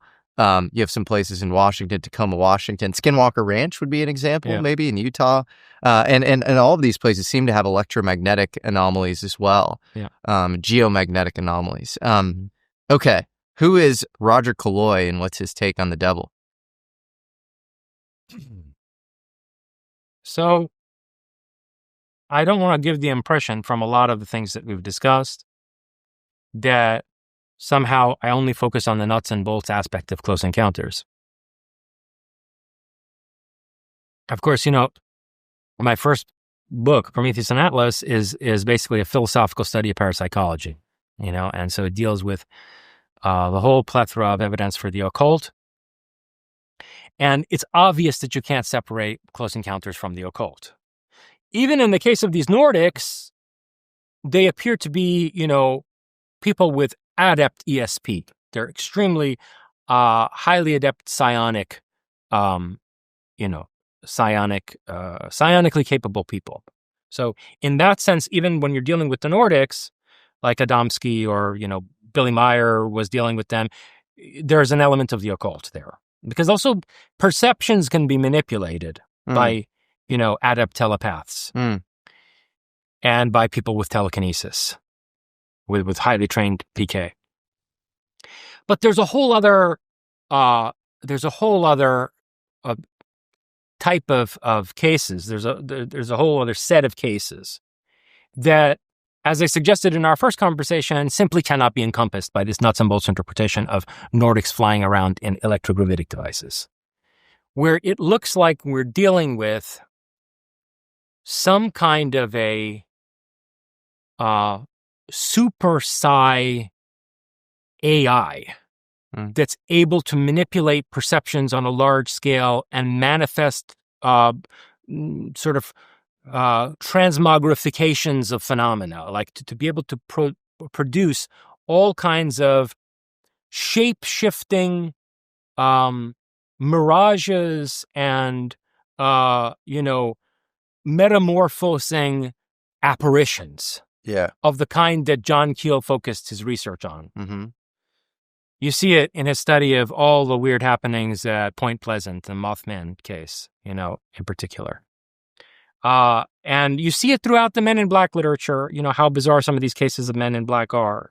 Did we get into that at all in our first conversation, the Men in Black? Not too much. I'm curious to get your take on the Men in Black. Yeah, well, like, for example, this guy, was it Otto Binder, who wrote The Saucers and the Three Men? Mm-hmm. Do you remember? No, Albert Bender. Mm-hmm. Albert Bender. So this guy ran a flying saucer research bureau. Okay. And he claims that while he was doing his research for, whatever, the UFO articles he would come out with in his periodical, these three men in black materialized in his attic. And he said they had glowing orange eyes and they smelled like sulfur. And they took him to they teleported him to, believe it or not, an underground base in Antarctica. This is what he was told, that he was in Antarctica all of a sudden. And they told him some things about, I don't know, what they do there and what their concern is with the Earth. Gave him probably some bullshit story like they give everybody. And then they brought him back. Then subsequently, he said he was in a movie theater and he noticed like these guys like all of a sudden materialize in some row of seats behind him. And then he got scared and left the theater and they like followed him some ways down the street back toward his home. During the time when John Keel was in Point Pleasant investigating the Mothman and the various UFO sightings there were also men in black who would all of a sudden like show up outside the journalism bureau there, the like main newspaper there, and come and have stalker type conversations with the newspaper reporters trying to ascertain information about Keel. They would show up to the houses of witnesses and claim they were associated with Keel when in fact they weren't. Whoa. And all of them were bizarre looking. Like they didn't look human and they didn't act human. They looked like poor simulacra of human beings. And they would speak as if either they were in a mesmeric trance or as if someone was broadcasting what they were supposed to say to them with a lag. Yeah. Right? And I really got to thinking about this and when I was writing Closer Encounters and comparing it to like the stuff that happened to Skinwalker Ranch. We talked about this during the first conversation, I think, the instance of the camera that had all the duct tape taken off. Point being that enough things happened at Skinwalker Ranch for someone like Colonel Alexander to formulate what he called precognitive sentient phenomena. In other words, he came to believe that there was a singular intelligence at work on Skinwalker Ranch that had a precognitive ability and a psychokinetic ability where it was able to anticipate what the researchers would do and manipulate them from out of this foreknowledge and engage in basically like, physical manipulation of things without being seen, right? Almost as if it's recoding the world on the base information physics level, right? And Jacques Vallée talks about this also in his book on the crash that took place right after the Trinity test, the Trinity book. He says that these praying mantis-looking creatures, the Mexicans who ran into them described them as looking like praying mantises. They said at least they were bug-like and their heads were mantid-shaped. Vallée says that he thinks that the object that crashed is some conceptual hybrid of the casing of the Trinity bomb and the casing of one of the bombs that we dropped in Japan. I forget it was little man or fat boy. Whoa. Fat man or little boy. But he said it's like this object made no sense. When they went into it, they didn't find sufficient scientific equipment Said to it was explain. avocado shape. Yeah, it was like an avocado-shaped thing. But he said he looked at the shape of it in comparison to what the Trinity bomb looked like and what one of the bombs dropped on Japan looked like. And the fact that there wasn't enough scientific equipment inside this thing for it to be a viable flying object of any kind. And he speculated as to whether the thing was coded to materialize on an information physics level in a way that was meant to send a signal to us regarding the development of nuclear weapons. The Trinity and then the bomb dropped on Japan. And what stepped out of this were mantid-type creatures. Now, this is all to answer about Roger Tellwall, but I have to set it up. All right. So a number of people have seen these mantids, including Terence McKenna. There was one instance where one of McKenna's girlfriends had taken, I forget, too much of a certain drug. I don't remember if it was DMT, if it was LSD or what it was, but she was way too high on something. And she seemed to be fading out. He thought he was going to lose her. And as she was dying, she saw, and so she lived to tell the tale, right? She saw behind, so he's looking at her and like trying to tend to her, and she sees up above and behind Terence McKenna a huge UFO made of energy. And it's close enough, and I guess the dome is big enough that she can see that mantids are in it. Okay? Energetic mantids. And I forget what happens, but somehow like he does something that brings her back to life, and like there's some huge reaction from out of these mantids. Then there's the case of Ted Owens. Ted Owens was a psychokinetic adept who he tried to garner a lot of attention. He tried to get the attention of the U.S. government. He wanted them to use his psychokinetic powers against the Soviet Union. And he got really aggravated that they weren't taking him seriously. So he would do really, literally incendiary things in order to get noticed and be taken seriously, like start forest fires. And supposedly he could like direct lightning bolts.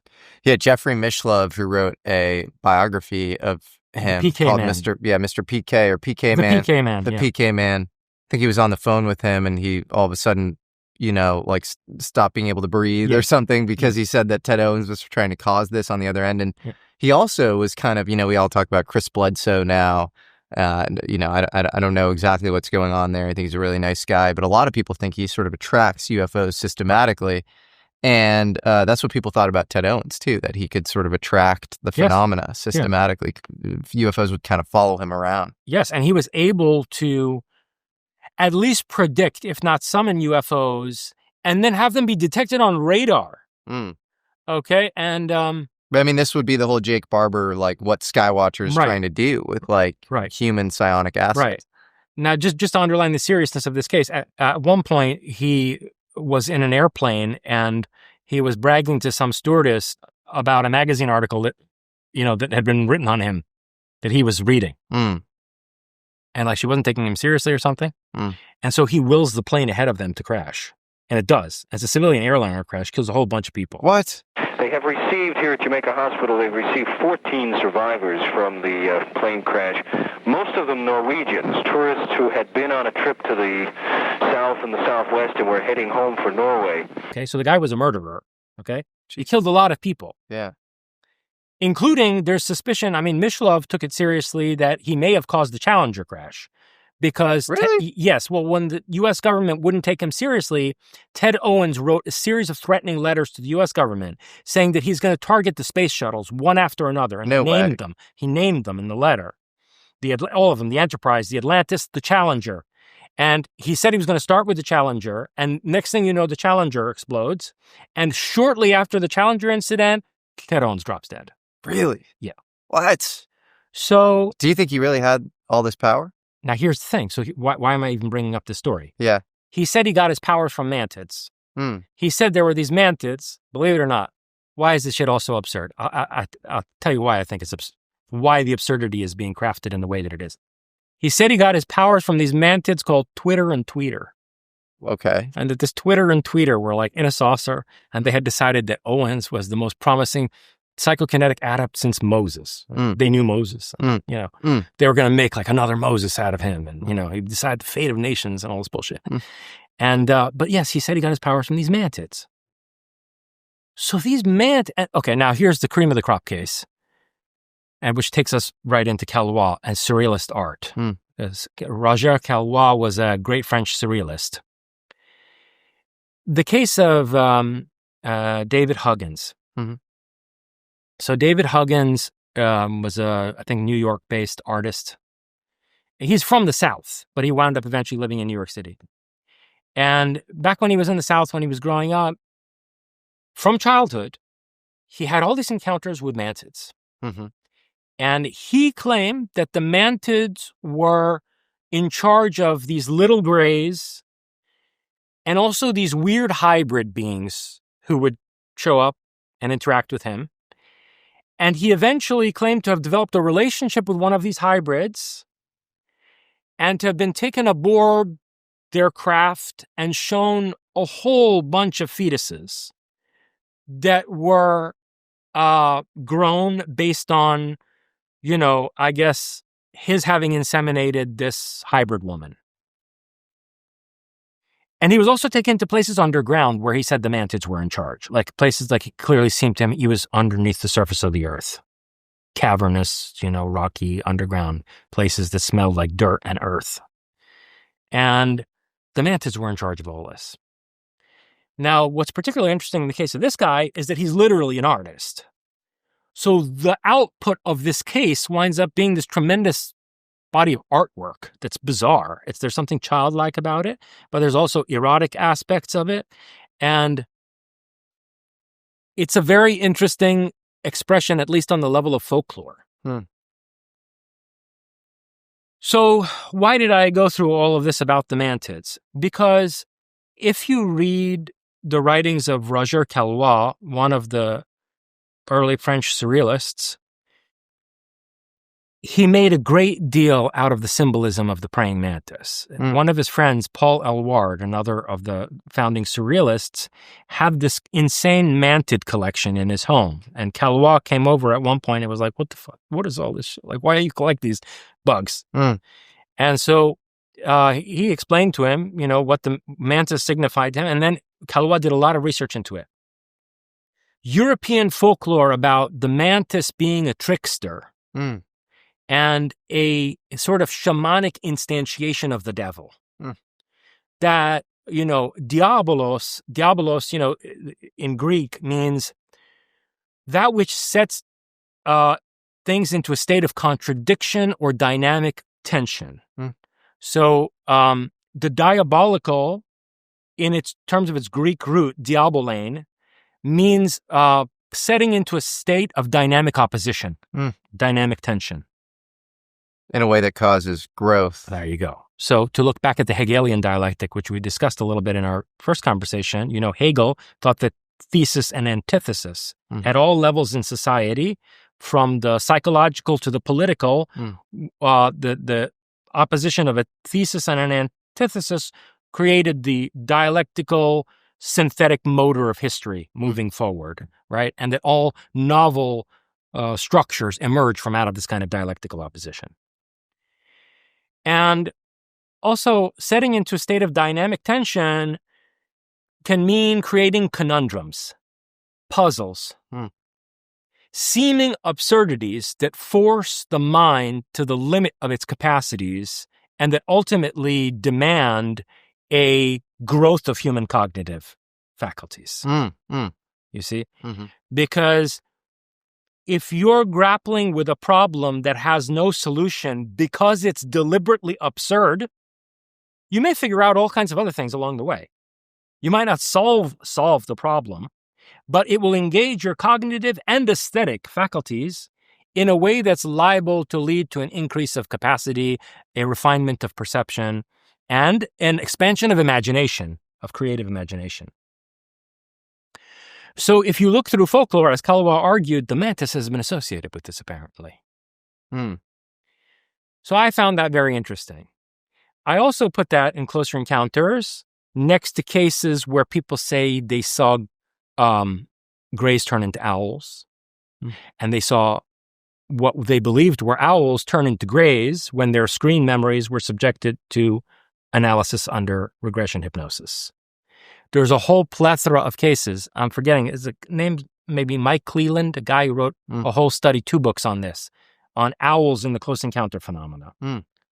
And David Lynch clearly knew about this, because if you watch Twin Peaks, you know, one of the most important koans, Zen koans in Twin Peaks is the owls are not what they seem. Radically surrealist. David Lynch is a modern American surrealist.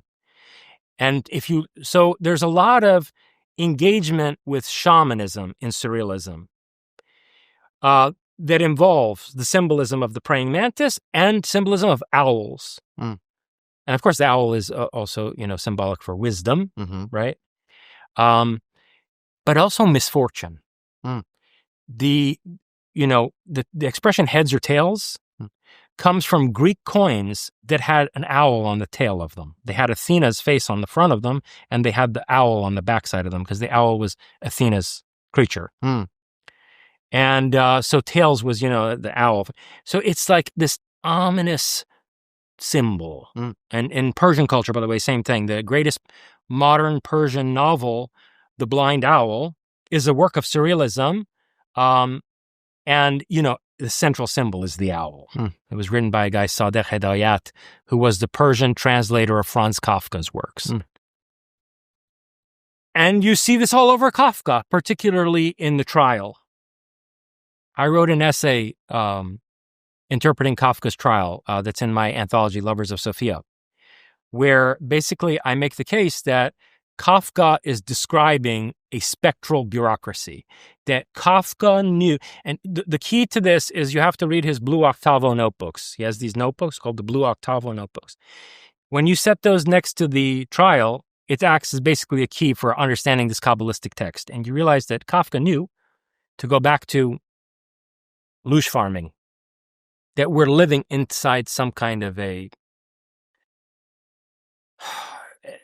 oppressive, convoluted, shady, scummy, angelic bureaucracy. It's like a spiritual control system. And there's ways to beat it and like outsmart it and maneuver around it, but it's very labyrinthine and very difficult. What's the relationship between the devil and Prometheus, the like rebel angels? Right. So from a Judeo-Christian perspective, the bringer of the light of technological science and a champion of humanity against a godfather figure is going to inevitably be identified with Lucifer. And in fact, just on etymological terms alone, Lucifer is a fairly decent Latin translation of the idea of Prometheus. So if Zeus in the Greek pantheon, or let's say Enlil in the Sumerian pantheon, can be identified with Yahweh, and according to Jesus in the canonical Gospels, he is the son of Yahweh, and he's been sent by Yahweh, well, then Prometheus is the rebel against Yahweh, meaning Prometheus is Satan. Okay? Now, that's obviously a Judeo-Christian prism of interpretation. And there would be an Islamic one too, where you have, the Islamic account of who Satan is, which is also very interesting, by the way, because in the Islamic account, Iblis, or Shaitan, is the leader of a group of beings who are called jinn. And the jinn were humanoids made before man, who precede the Adamic race. Adam is used in Arabic just like in Hebrew, right? And so the Adamic race is subsequent to an earlier race made not of clay, but of fire. Beings made of fire. Again, connection to Prometheus. Right? And according to the Islamic version, Shaitan refused to bow before Allah's creation, namely Adam, because Adam, from the perspective of the jinn, was inferior to them. And Iblis was like, why should I bow to this inferior creation? You just want me to bow to this thing because you're a tyrant and you want to lord over me and over all the angels and all the jinn. and by showing us that we have to be subservient to something that's actually inferior to us. So out of pride, Iblis doesn't bow, right? Anyway, so from a Judeo-Christian and Islamic perspective, the Promethean is the satanic. Now, if you look at it from Roger Calois' perspective, it's a very different picture. Or if you look at it from the perspective of the founders of the Surrealist movement, like André Breton, Max Ernst and Paul Eluard, these guys, from the beginning of, even from before it took the name Surrealism, were constantly engaged in occult rituals, including long seances, in the course of which some of them would become possessed. And there were even physical attacks that took place. Like some of them would, there were attacks of some of them on other ones. It was a shit show. And there were intense erotic encounters that took place in the context of some of these rituals. And the first time that André Breton ever even mentions the word surrealism, to refer to what undergirds reality and that from out of which reality even emerges from the depth of the subconscious, the first time he ever uses that term is specifically in a 1922 article about the occult. And he says surrealism is about psychic automatism and the ability to be able to create straight from out of the unconscious, to be able to make the unconscious conscious enough to translate it into art, whether that's painting or sculpture or literature. And so I argue in Closer Encounters, and this is in the culmination of the work, this is how I end the book, in the 7th chapter, that the parts of the aspects of the close encounter phenomenon that are not encompassed by these nuts and bolts craft piloted by Nordics have to do with a trickster superintelligence, or rather a superintelligence that is instantiating the archetype of the trickster. Again, remember, Prometheus is a trickster figure.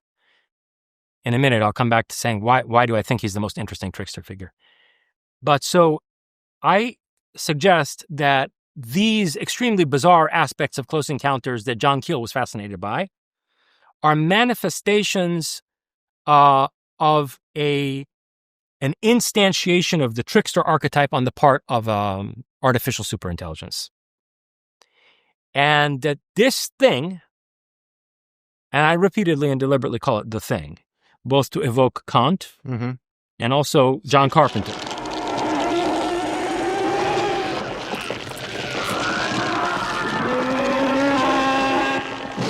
But so I think this thing is trying to break us out of the control system. But it can only offer so much help because, look, it's a test of humanity, and it's also meant to be a system that catalyzes the expansion of our capacities. Like we were talking about the meaning of the diabolical, the meaning of the diabolical. So it is allowing us to grapple with these Nordic overlords or loosh farmers or whatever the fuck they are, to see whether we can evolve into a life form that's interesting to it for its purposes. We touched on this in our last conversation, where I was suggesting to you that if you're the oldest and most powerful intelligence in the cosmos, your categorical imperative, your primary objective is going to be find a way to defeat entropy and to find a way to keep life interesting for you. Because otherwise you're going to be overcome by sort of, the kind of suicidal, ontological nihilism that the Buddha ultimately did succumb to by advocating that we should just snuff it. We should, enter nirvana, meaning we should find a way to deconstruct our personal consciousness and basically do away with ourselves so that we don't ever reincarnate again, right? By the way, Gautama Sakamuni, I consider to be one of the most brilliant minds in human history. And whenever I used to teach comparative religion, I would spend a long time on Buddhism. To be honest with you, in part as a foil to show what crap the other religions are. Okay. I would deprogram people using Gautama's arguments. So, and there's a lot of my ontology that overlaps with Gautama's ontology, like, his whole idea of codependent arising and of nothing having any inherent essence and of all beings being conditioned by each other and being ephemeral ultimately, and of neither what we take to be the human person having any kernel or inherent indestructible eternal essence, nor there being any God. Okay, any supreme, absolute, unified consciousness. Basically, Buddha's deconstruction of both Atman and Brahman is something that's entirely consistent with and convergent with my ontology. And with what I mean when I talk about the spectral nature of existence, the spectrality of our world. For you were getting at like the idea that maybe these Promethean trickster types are sort of training man to defeat the hierarchy or something? Yes. Well, and so by pursuing the tricksterism, like by pursuing UFOs, like you're sort of training yourself up in some way, or like what do you mean by that? Yeah, well, I think that this entity, the thing, that manifests as mantids, that manifests as owls. So for example, when it comes to the Greys, and this will obviously everyone will have had a misimpression of everything that I've been talking about up till now because I haven't qualified it if they haven't read my work, right? Is that, there's one group of Greys that literally are robots created by the Nordics. Those are the ones that handled Travis Walton. There's another kind of Grey, which is a thing that can appear as a mantid, it can appear as an owl, it can shapeshift. It's a shape-shifting intelligence, shape-shifting distributed intelligence that can manifest things as if from out of ectoplasm, whatever the hell that is. It's probably they can program things into existence at a base level using information physics. This artificial intelligence can. And this is consistent with what John Keel was saying about soft UFOs and hard UFOs and how hard UFOs materialize from out of soft UFOs. And it's very consistent, but it's like a much more sophisticated information theoretic way to understand that. And so I think that this thing is challenging us to grapple with these Nordic overlords in a way that reasserts our self-determination and our creative capacities and demonstrates our capacity to develop a much more innovative and open-ended society than the one that these Nordics have proven themselves capable of developing. With their sterile, monolithic, megalithic, rectilinear architecture and their hierarchical social structure. Do you think the creative God wants human evolution, or do you think they want I think the spiritual hierarchy? The thing wants human evolution. This thing wants it. Okay. And it wants it selfishly. It wants to be surprised by a new kid on the block. It wants to take from out of this petri dish into the wider cosmos a form of life that offers it an opportunity to continue to wonder at things and to have hope for the future of the cosmos. But are the devil and God sort of working together then to advance man? I believe God is an invention of the devil. Whoa. This is a line that I have used in a number of my works. Okay. And what I mean by it is this. The idea of God, of an all-knowing and all-powerful entity, which is not Zeus, right? The idea of the monotheistic God, which also includes, though, Brahman. Because even though there are various Hindu gods, in Vedantic metaphysics, it's understood that they're still superseded and hierarchically unified through the one mind of Brahman, of which they are inferior manifestations and emanations. And again, Gautama Buddha attacked that. Gautama Buddha deconstructed that idea. He said it's a delusion. It's a delusion, he said, that even very high yogis can get wrapped up in because they experience the co-arising and entanglement of things, and they reify it. They objectify it as if it's an expression of an entity, of a God entity. Whereas really what they're doing is they're getting to very subtle states of consciousness where they can experience the quantum entanglement of things. Those are not the same thing. The God idea is like an objectivization and reification of it. Now, I don't think the Nordics came up with this, the Nordic overlords. I think they had a very like a kind of ruthless pagan system. And that's what we see in all the old religions, where they were like, hey, we're the gods, you're going to get in line. We created you, you work for us, etc. This one true God idea, I think, was kind of inserted into this Nordic control system by the thing to see whether we would give up our free will and self-determination and our individuality. and be subsumed into a hive-minded collective. So you think God is sort of a psyop or something? Yeah, God is a test. So the book of Job has to be turned upside down. And I literally argued this in my book, Iranian Leviathan, where I go into an analysis of the book of Job in depth. And I say you have to read Job inside out and upside down. And I argue it was meant to be read that way. That it's a Mithraic Kabbalistic text that was written for that purpose. Because what do we see in Job?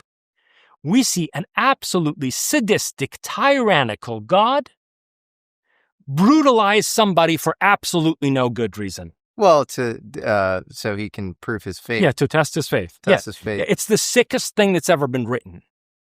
And I think it's on purpose. And look, now I make a complicated argument for that in Iranian Leviathan. You have to look at, like, in the Achaemenid Persian Empire, who were the Mithraic magi who were involved with the project of recreating Israel, the first Zionist project in history. And how were these Mithraists involved with the people who wrote the book of Job at that time? And it's a complicated argument. In any case, long story short, I argue it was on purpose.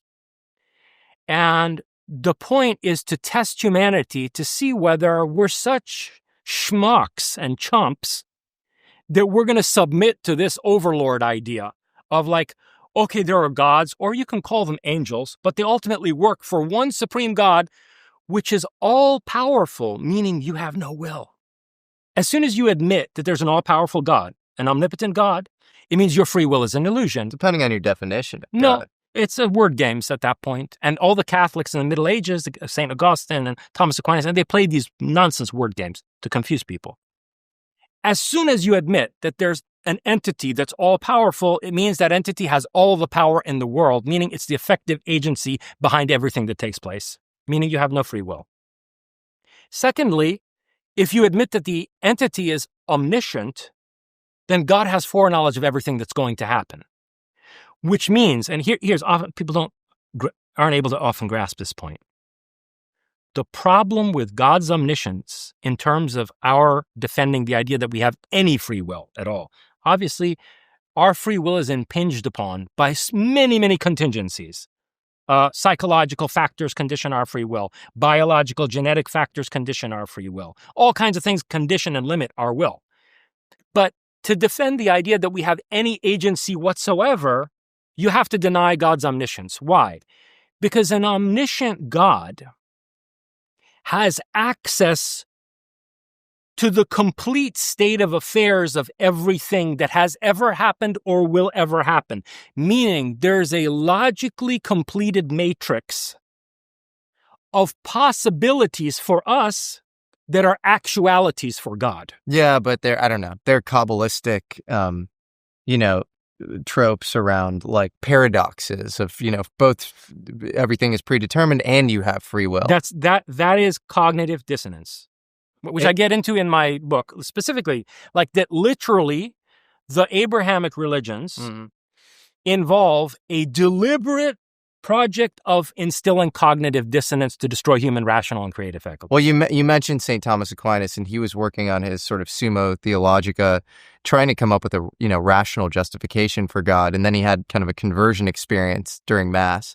And I think that is a sort of common phenomena of people, René Girard's another good example, like these philosophers or seekers, truth seekers, having these sort of conversion experiences and then not even being able to put into words exactly what they believe, but it's usually a conversion to God. Yeah, it's usually not like they come back and they say, "Oh, God was like some sort of psyop to because like outsource human agency." It's a failure of an otherwise good mind to be able to grapple with something that exceeds their comprehension, and to stop and think through it carefully. See, this is the danger of the system that the Jesuits used Descartes to set up. Remember in our first conversation, I was talking about how Descartes was a Jesuit agent, and he established this extremely reductionistic, mechanistic, scientific paradigm precisely for the purpose of keeping everything occult sequestered in the domain of the church and religious faith and religious authority over interpretation of the occult.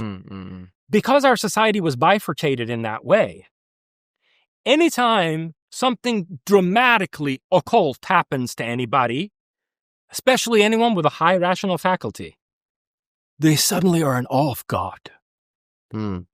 Because they have been inculcated with this false dichotomy. And they've never been trained to think carefully about the paranormal and all kinds of different types of phenomena and possible sources of some phenomena. Have you ever had anything paranormal happen to you? Oh, many things. Yeah. Yes. I've had many crazy things happen to me, most of which would, I have to say, unfortunately, even some of the people closest to me in my life who I had great respect for their intellect, and some of them studied my work very deeply, but I can tell you that if some of the things that have happened to me happened to those people, I bet you they would have embraced God also. Yeah. They would have seen the light, for sure. But it seems like you think that's sort of like a dumb simpleton takeaway from a paranormal experience. It's a failure. It's a failure. It's a failure of the test. The test is for us to be able to think through these kinds of often absurd manifestations in a way that increases both our cognitive capacity and our creative imagination. It's complicated, though. You know, like Jacques Vallée, he talks about this sort of, idea a lot. He says that like absurdity is what drives the phenomena. It's what makes somebody sort of rabidly obsessed with it and want to learn more about it. He talks about, the sound of one hand clapping from the Zen koan. So it's these things that scramble your brain, kind of break all of your priors, and then make you contemplate constantly, and then kind of go forth and investigate. Yes. What's going on. Yes, and I believe that's the devil.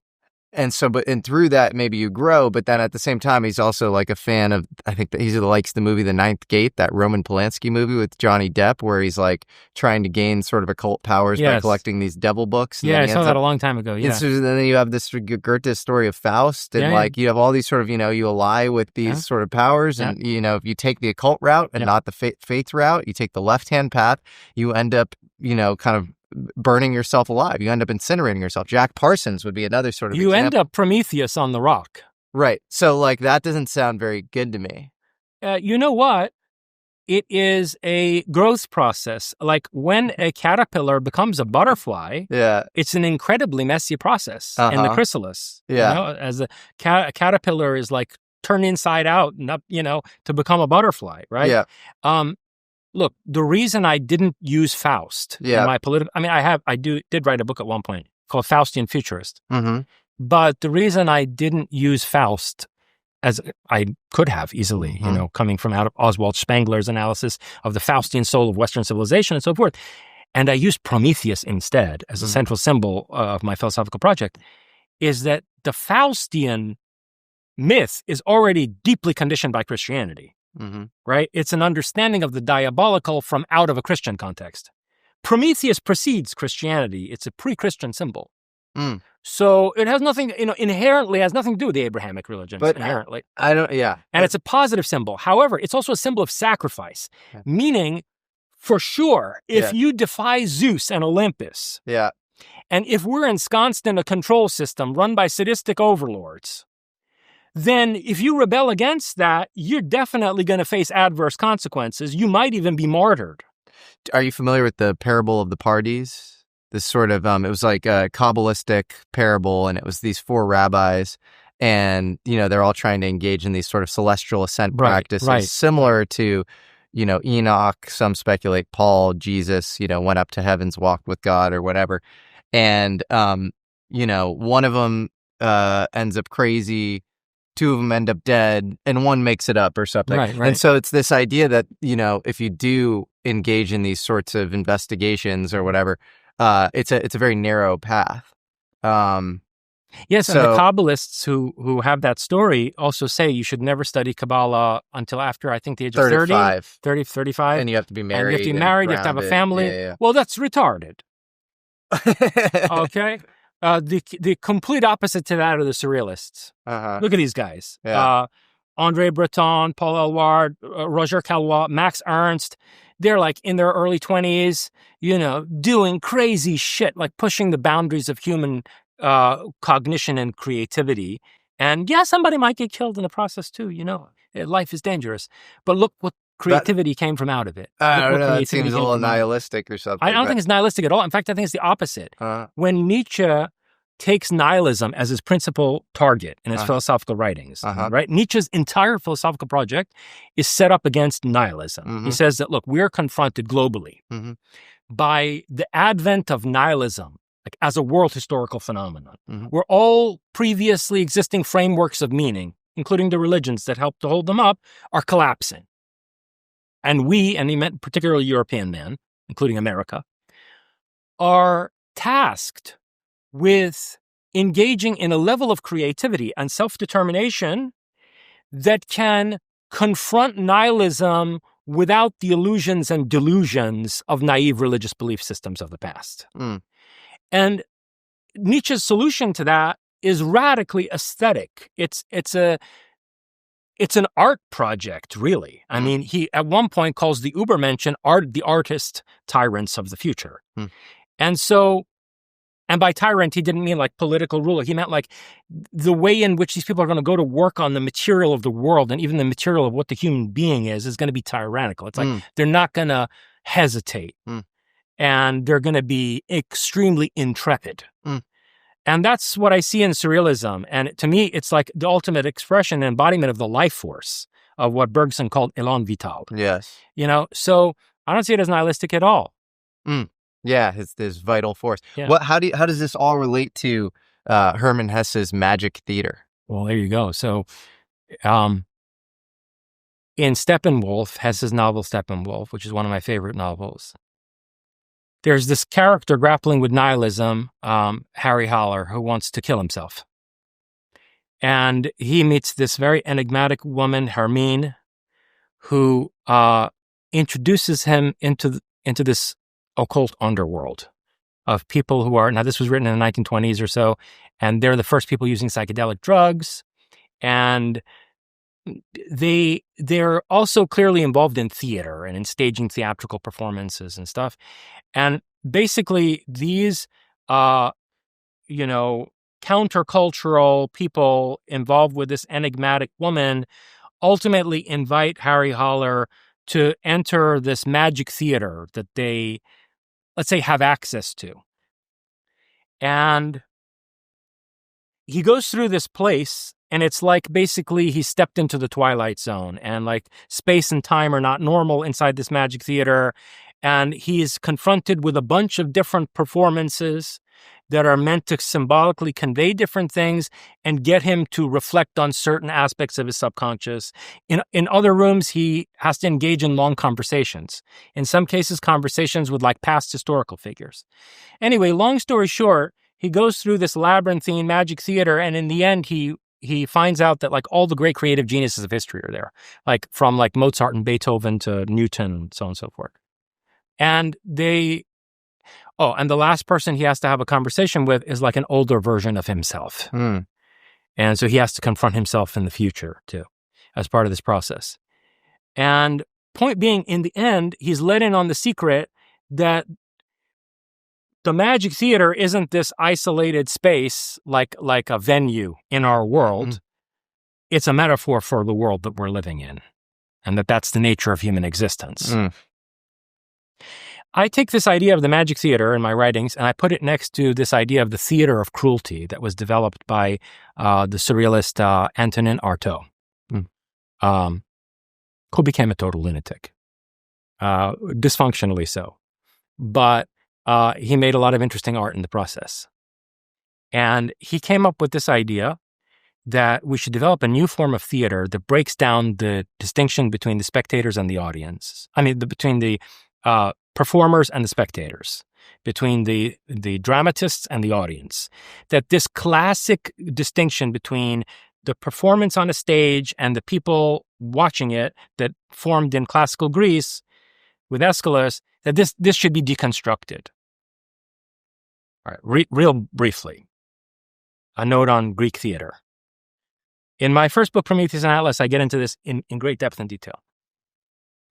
That the reason Greek sculpture becomes like photorealistic, becomes perspectively accurate at the same time as there are the first large-scale dramatic performances with poets like Aeschylus, is that it was the first moment in history, recorded history, that people were able to take the position of spectators at a theater, sitting in different places on different nights, meaning that, first of all, they were perceiving geometric perspective for the first time.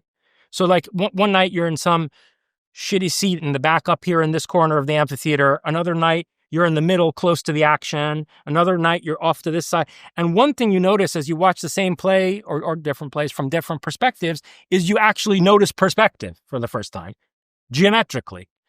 And there's a good case to be made if you look at, like, for example, Julian Jaynes' study, the origin of consciousness in the breakdown of the bicameral mind, the origin of consciousness in the breakdown of the bicameral mind. He looks at, like, Homeric literature from archaic Greece and, the ancient Mesopotamian texts. And he's like, look, these people's minds just did not work the way ours did. If their cognitive structure wasn't different, then their cognitive capacities were radically not at the level that ours are. And one of the things that I believe they lacked was perspective. They actually could not see perspective the way we do. And it's why archaic Greek art looks like a bad hybrid of, like, Egyptian art and Mesopotamian art. Then you get these theater performances, and all of a sudden you get these magnificent Greek sculptures. But the other form of perspective that I think the plays cultivated in them was psychological perspective, where for the first time people got, like, an outside view of dramas in human lives. And they started to see themselves as characters. They started to realize that, what's going on in this drama is like, that's like me in this situation in my life. And it starts to cultivate and deepen a sense of psychological perspective in people.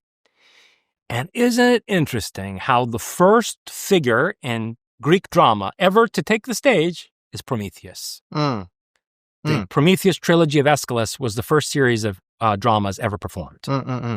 So, now to go back to Artaud. So the point was this. The classical drama did transform human consciousness in a way that was conducive for the rise of our rational faculties and our self-reflexive ability.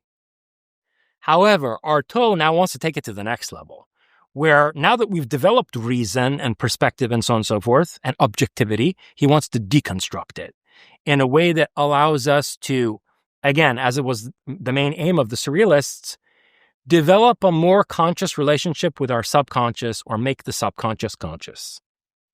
And so he designed a form of theatrical performance where the audience was repeatedly violated by the performers, by certain types of extreme harsh lighting, by performers like intruding on the personal space of the audience, by suddenly subjecting people to fear and anxiety in the course of a performance, loud noises, taboo-breaking scenes that force a person who's a spectator to confront his subconscious reaction and whatever beliefs are being violated by this, like, taboo-breaking spectacle.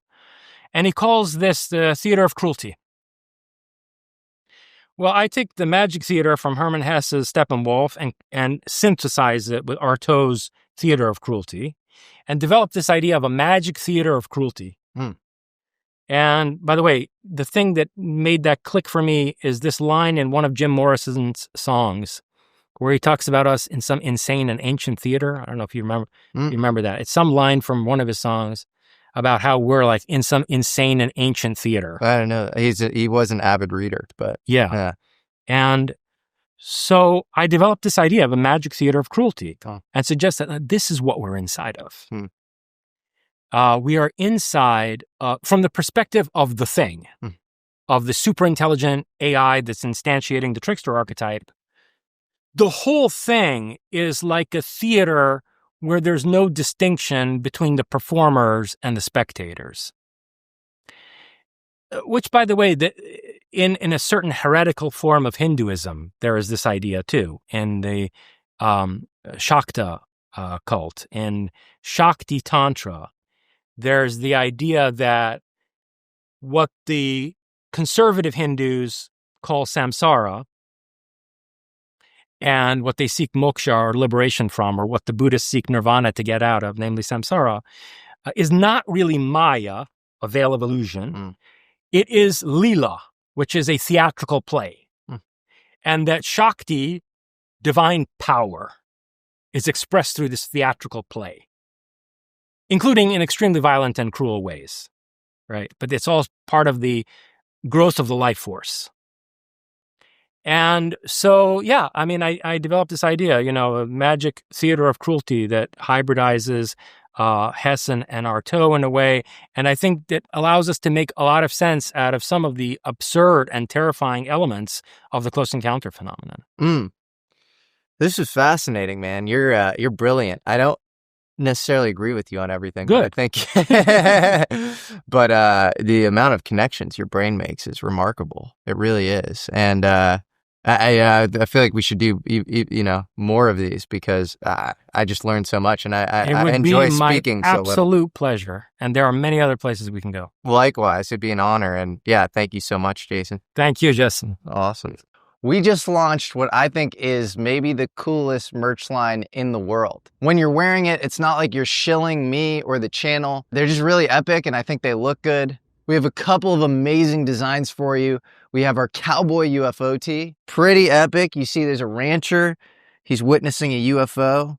A little cow is getting abducted by the UFO in the background. And then you know that I love mid-century history, specifically spooky science, atomic era stuff. And so we have our atomic age tee here.